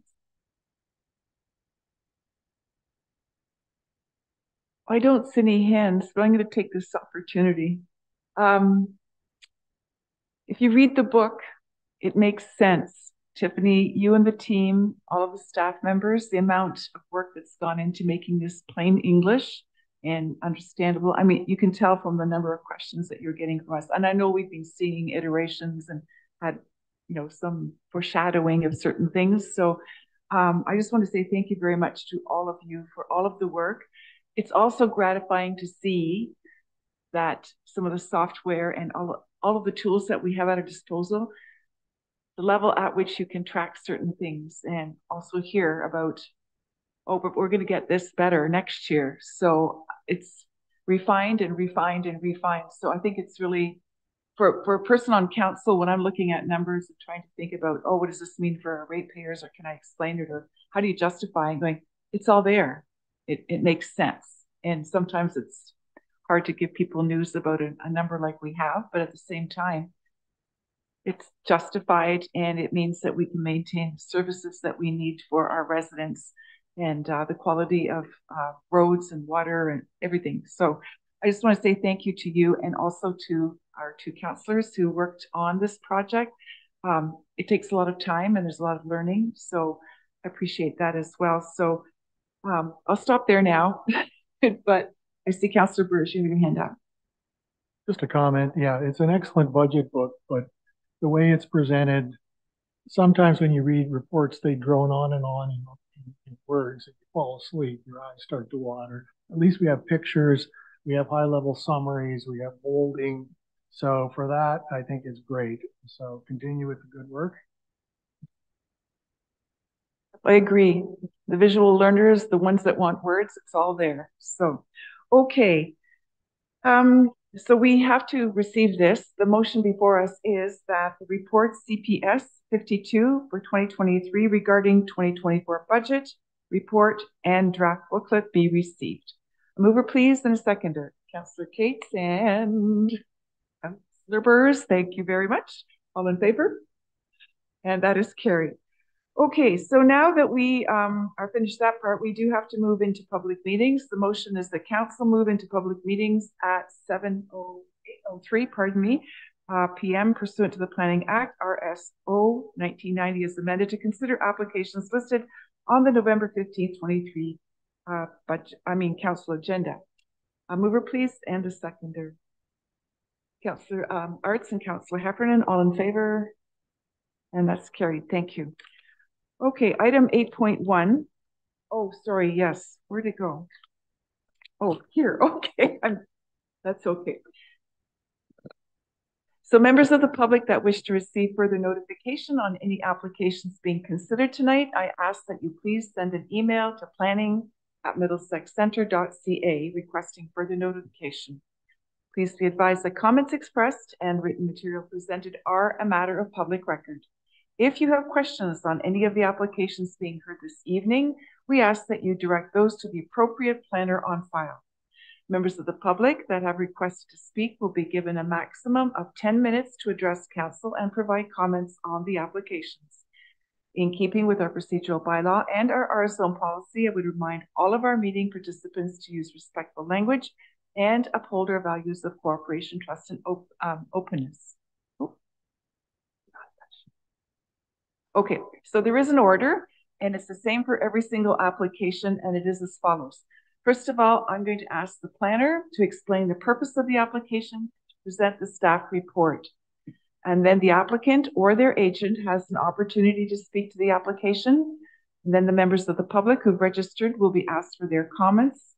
Then other members of the public who are present and wish to delegate will be called on for additional comments. I'll then look to council members who may ask questions of the applicant, delegates, and or staff. And then I will ask to consider the motions regarding the applications that we've heard. And that procedure just goes through each time. So the first file is an application for a zoning bylaw amendment at 14727 9 Mile Road. And this is Marion's. Okay, this is Marion's file, so I'll ask the planner to present the report, please. Thank you, Madam Mayor, and through you to Council. So the purpose of the staff report is to provide a recommendation to Council regarding the rezoning request of ZBA 17-2023 for 14727 9 Mile Road. The applicant requests to rezone the severed parcel to surplus residence or the SR zone and the retained farm parcel to the agricultural no residence or the A3 zone to prohibit any new residential uses from establishing. So this application is a result of the condition of consent for the severance file B10-2023. This property is located on the southwest corner of 9 Mile Road and Adelaide Street North, and the surrounding uses are predominantly agricultural. It's approximately 41 hectares in area and contains one single detached dwelling, which will be severed from the farm, and a multi-unit building or triplex on the retained lands. Notice of this application was circulated to public agencies and staff. Leading up to this public meeting, we have not received any comments or concerns related to this application. Generally, provincial and local policies guide surplus farm dwelling severances and permit them where new residential development is restricted on the retained farm parcel. Staff reviewed the request to rezone the severed parcel to surplus residence zone and have no concerns with this approach. And then staff reviewed the request to rezone the retained parcel to the A3 zone to prohibit any new residential dwellings on this property.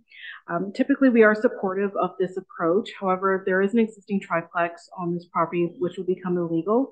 As such, staff recommend rezoning the retained parcel to a new site-specific A1 zone or an agricultural zone to recognize the existing triplex as a multi-unit dwelling, but consider it an existing use.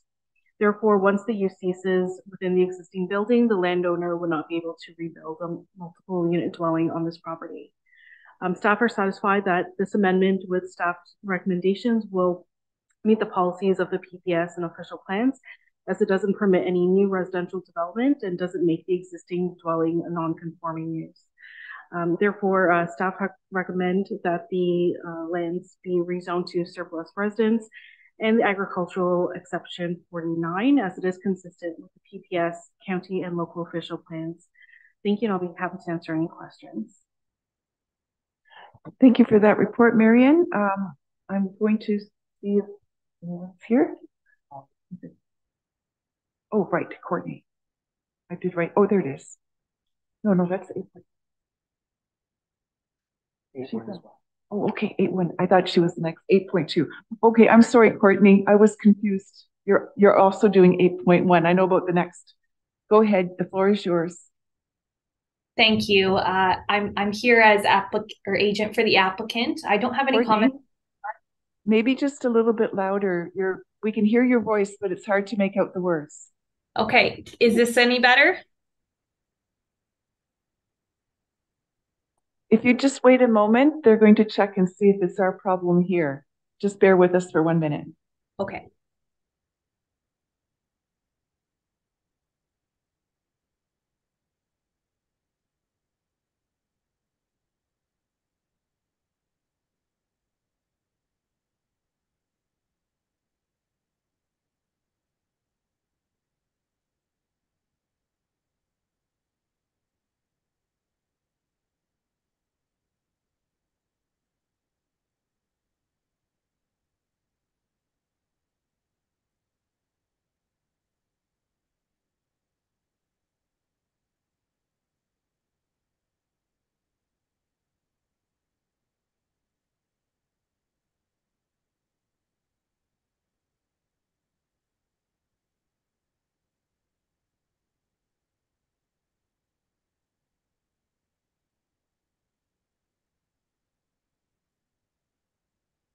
The clerk suggests we just have a 2-minute recess so we can get organized. And if people want to take a little break after the last item, then we'll be back in 2.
Okay, they've got the little glitch figured out, so I'm going to call the meeting back to order.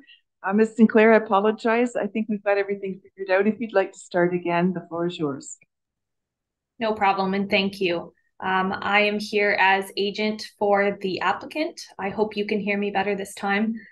And I just want to let you know I'm here to answer any questions, but I don't have any comments at this time.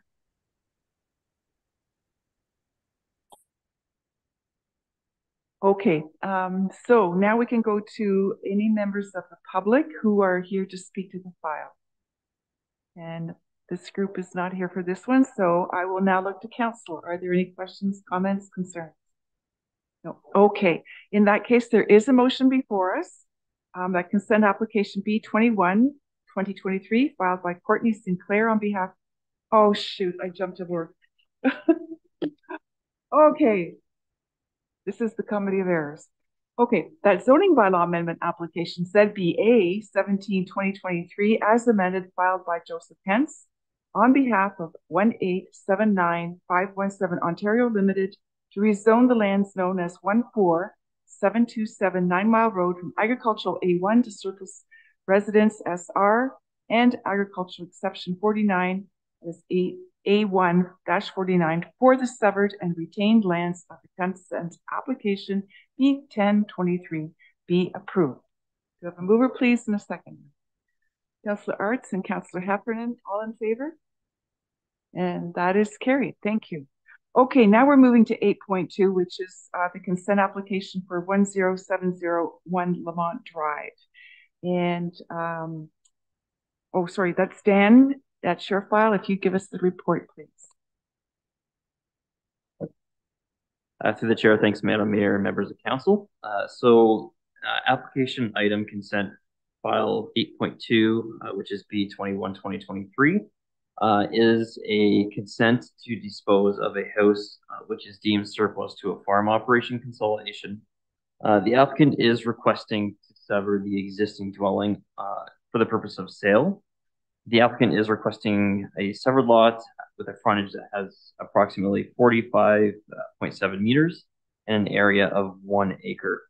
The subject lands do currently contain an existing single detached dwelling, a detached garage, 2 agricultural buildings in the format of a bank barn and a drive shed, and then they are also privately serviced with well and septic. The property is located in an agricultural area. It's surrounded by large lot agricultural operations and crop production, as well as scattered residential dwellings around. It is located on the south side of Lamont Drive. It does maintain frontage on Egremont, and it is municipally addressed 10701 Lamont Drive. It's designated agricultural in the county official plan, agricultural Middlesex Center's official plan, and it's zoned agricultural A1 zone. So I have reviewed the application against the PPS county official plan as well as the local official plan. Through my review, generally I am satisfied that the proposed severance is the result of a farm consolidation, which deems the residence surplus to the owner's need. The lot is of a sufficient size to maintain the private services, and the house is generally considered habitable. Appropriate conditions have been included to ensure the severance meets all other requirements as established in Middlesex Center's official plan, including a requirement to rezone the severed and retained lands. Given the above, I am recommending approval of severance application B1-2023. Thank you. Thank you for that report. Ms. Sinclair, is there anything you'd like to add or comment on? Thank you. I don't have any comments at this time, but I'm happy to answer any questions. Thank you. I'll look to the members of the public. Is anyone here to speak to this application? If you'd like to come forward and make it, or if you don't have any comments, or yeah, but if you'd like to speak, you can come up and then just, I'll turn mine off. You can put yours on and then your comments will be heard.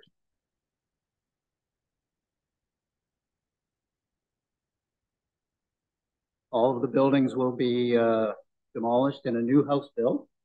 Is that what's happening? Dan? Yeah, so through the chair, generally speaking, the intent of the surplus dwelling severance policies is to just dispose of the residence for sale. We would generally say, yes, the residence should remain as is, but And as is general practice, once it is severed off, someone could purchase that lot, remove the home, and build a new home. But the area will still remain agricultural. There's no subdivision going in there or anything. Yeah, so through the chair, that's exactly correct. It would only be one single attached residence. There's no other additional lots that would be able to be created. Thank you. All right, then, if that's all from the public, does council have any comments, questions, concerns? Yes, Councillor Cates. Thank you. Through you, Madam Mayor, to Dan. I had a question, and now I'm assuming you're a neighbor and not. Okay, so my question is, my question when I look at the map that's here with the blue area of the lot, and then there's buildings like probably farm dwellings behind. Are those going to be tore down or a new access? Yeah, so through the chair, generally speaking, as conditions of consent, we always require a new access to be established between the retained agricultural structures, if they are going to retain them, and those structures that are just maintained with the residential property. So in this case, if they did want to maintain those agricultural structures, we would have a new access to them, which is separated from the residential lot.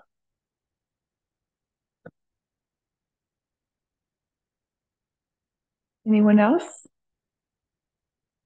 I don't see any. We do have a motion before us, and that is that consent application B21, 2023, filed by Courtney Sinclair on behalf of 1891958 Ontario Limited in order to sever a residence surplus to a farm operation as a result of consolidation from a lot legally described as Part Lot 11, Global Concession 5 North, in the municipality of Middlesex Centre, County of Middlesex, and is municipally known as 10701 Lamont Drive, be granted.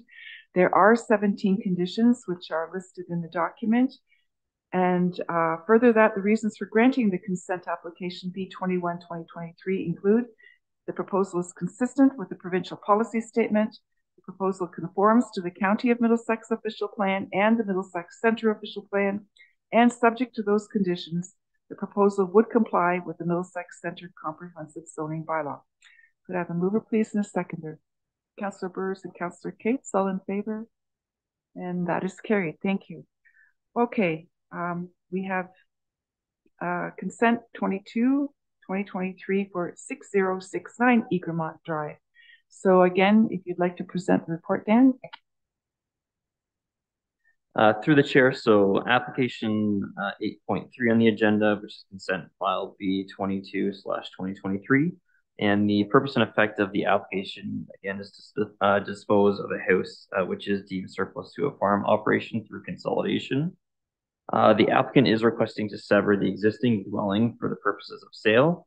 The applicant is requesting a severed lot that maintains a frontage of approximately 60.6 meters and an area of approximately 1 acre.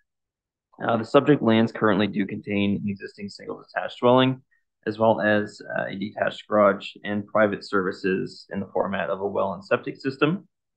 The property is located in an agricultural area surrounded by large lot agricultural operations, as well as scattered single detached dwellings. I would note that the remnant farm parcel also borders an existing highway commercial use to the east. It is located on the south side of Egremont, on the southeast corner of the intersection at Lamont and Egremont Drive. It is municipally addressed 6069 Egremont. It's designated agricultural in the county official plan as well as Middlesex Centre's official plan, and it's zoned agricultural A1 zone in the comprehensive zoning bylaw. So I have reviewed the application against the provincial policy statement, the county OP, as well as Middlesex Centre's official plan. Through my review, I am satisfied that the proposed severance is the result of a farm consolidation, which deems the residence surplus to the owner's need. The lot is of sufficient size to maintain the private services, and the house is considered to be habitable. Appropriate conditions have been included to ensure the severance meets all other requirements as established in the official plan, including that the remnant parcel be rezoned to an agricultural no resident zone. Thank you, and I'm available to answer any questions that you may have.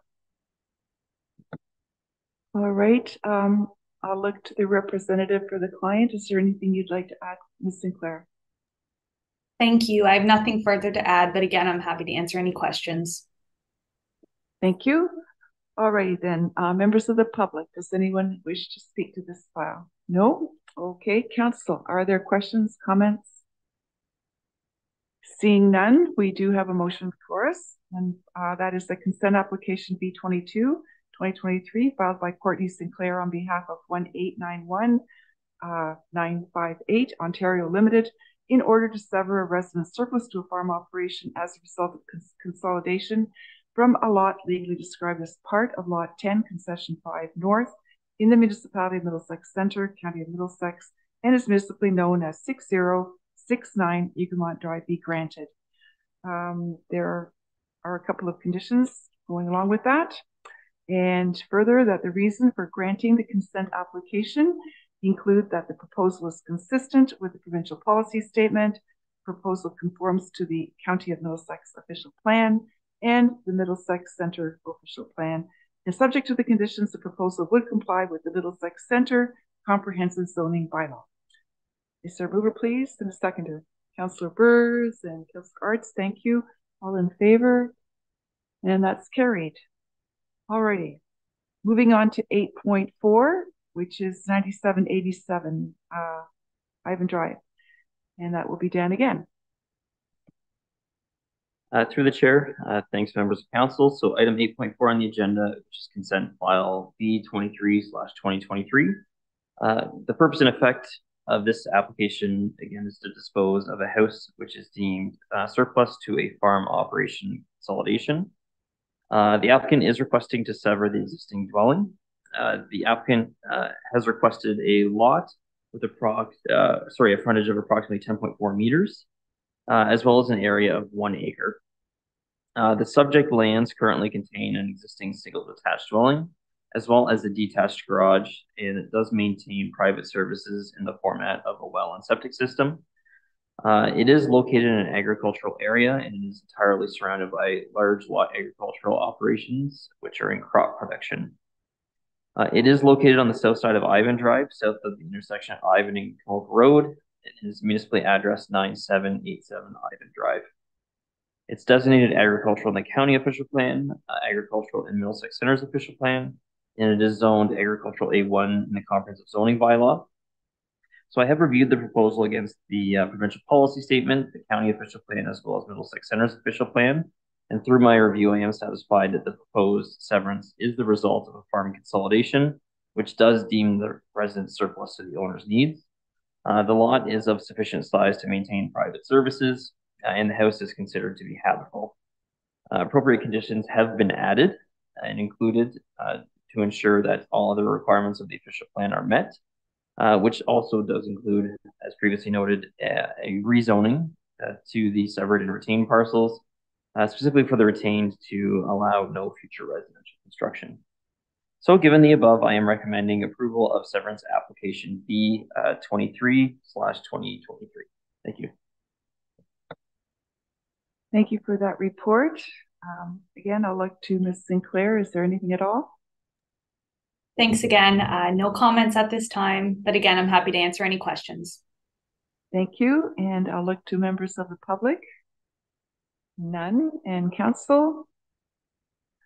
Okay. So we have a motion before us, that consent application B23/2023, filed by Courtney Sinclair on behalf of Ross James McLaughlin, Catherine McLaughlin, and Stuart Donald McLaughlin, in order to sever a residence surplus to a farm operation as a result of consolidation from a lot legally described as part of Lot 3 in Concession 7 North in the municipality of Middlesex Centre, County of Middlesex, and is municipally known as 9787 Ivan Drive, be granted. And again, there are 15 conditions. And the reasons for granting the consent application include the proposal is consistent with the provincial policy statement, the proposal conforms to the County of Middlesex official plan and the Middlesex Centre official plan, and subject to the conditions, the proposal would comply with the Middlesex Centre comprehensive zoning bylaw. Do I have a mover, please, and a seconder? Deputy Mayor Brennan, Councillor Cates, all in favor? And that is carried. Alrighty, now moving on to consent application for 14387 Ilderton Road. And Aaron. Oh, sorry. Okay, sorry. And if you'd like to do the report on that one, please.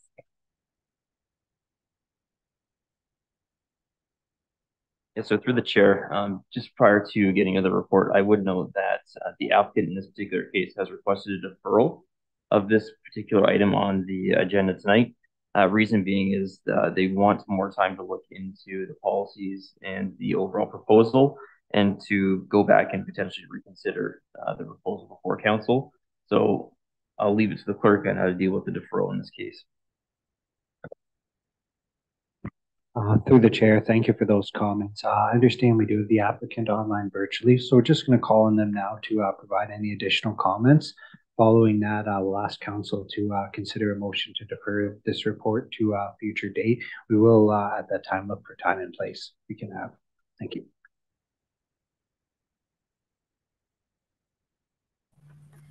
Hi, good evening, council. Yes, we are looking for a deferral at this time. Again, just to repeat, just to get a better opportunity to fully analyze the reports and the policies. It's our belief that this would not be prejudicial to the parties, and we're just looking to defer until the December meeting.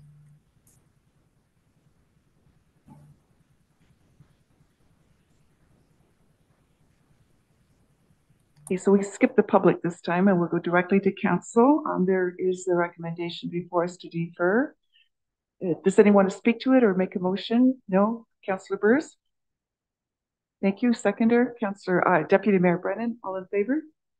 Oh, meeting date, right. Yeah, I can supply future meeting dates, but if council would like to consider, or if the applicant has any input on the expected amount of time they might require for deliberations, that'd be helpful. We can set that as time and place to the month of the meeting. Would you like to speak to that? Yes, we'd be prepared to move forward in December. And if it's agreeable, perhaps the third Wednesday in December meeting. Appreciate that. Thank you kindly. So there is a motion before us, and we are talking about December dates. So I'll call a vote then. All in favor of that? Opposed? There are none, so that motion is carried. Thank you. Thank you, council. Now, okay, good night. And that's everything here. So now we have to rise from this meeting, and the motion for that is that public meetings adjourn at 7:31 p.m. and council resume the regular meeting. So a mover, please, and a seconder. Councillor Heffernan and Councillor Cates, all in favor? And that is carried. Thank you. Okay, on our agenda next we have correspondence. We have 3 items. Is there anything here anyone wishes to speak to? And I'm probably looking at the representatives from the CAs. No? Yeah. Alrighty. If there is nothing here, we do have a motion before us that that the correspondence items 11.1 through 11.3 be received as information. Oh. No, go ahead. I'm kind-hearted.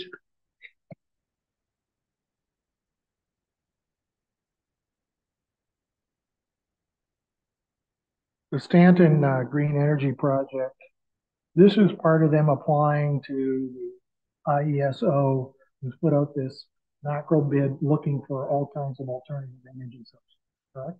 Good, okay, that's it. Oh, yeah. Councillor Cates? Thank you, through you, Madam Mayor. I just wanted to make a comment about the St. Clair, the flood presentation that they sent. It was very, very informative, and they had that huge amount of rain all in one day. And you know, there's the PowerPoint, but the presentation that St. Clair did was very informative. For that, I don't see any more hands. So the motion is that the correspondence as read. I read it, so we can take a mover. Thank you, Burrs and Kate. Okay, all in favor? And that is carried. Thank you. Okay, look to the deputy. We have a county council update. Thank you, Madam Mayor. Not a long meeting. Interesting, a couple of pickup trucks were tendered, and both were 3/4 tons. One was a 2x2 wheel drive for 86,000, and a 4-wheel drive came in $10,000 cheaper. Which the explanation was supply and demand. The 4x4s were available. The 2-wheel drives are not available, so they're $10,000 more, which would almost indicate looking at buying 4x4s if they're $10,000 cheaper. So the county is continuing on with its decentralization strategy. We had an overview from the ambulance service. At peak hours, there's 36 units on the road. In 2023, to date, they've responded to 120,000 calls. 85% of those calls are in the city. They have 14 stations, 8 stations in the city, 6 in the county. To date, they've lost 26,362 hours in offload time, standby time. Now, it's my belief that the county, the city, and the hospitals have met and discussed things, and the hospital is looking at trying to come up with some solutions so that there's not so much downtime. November the 18th is the official opening of the Park Hillston Fire Hall. That's in the afternoon. What time is it? No, the times are supposed to be announced to us, and we haven't got them yet. That's a Saturday. So other than that, that's about it. Thank you. Thank you for that information, Deputy. Any questions? None? Okay. Now, we're going to go into closed session before we come back to pass the bylaws and wind up the last piece. So if yes, okay. The clerk says we have Councillor Lawrence wants to make a comment, please. At council meetings, there will be differences in opinions, but what is not acceptable is misstating facts. At the November 1 council meeting, I made a false statement. It was not intentional, but that is no excuse. I was wrong. The incident I'm referring to is when I stated that having worked on previous budget committees, I could not recall under the 5-year capital budget seeing a decontamination, rehabilitation, and utility shelter. My recall was inaccurate. I owe Fire Chief Toff, council, staff, members of the public, an apology for my unprofessionalism. I was wrong, and I'm sorry. Thank you. Thank you, Councillor Arts. If there are no other things, then we will need a motion to go into closed session at 7:37 pursuant to Section 239(2) of the Municipal Act 2001 as amended to discuss the following matters. Section 239(2)(c), a proposed or pending acquisition or disposition of land by the municipality or local board. Potential disposition of property in Ward 2. Mover, please, and seconder. Councillor Arts and Councillor Cates, thank you. All in favor? And that is carried. So we'll give it a minute. Yeah, just a brief recess so we can get everything turned off and move out.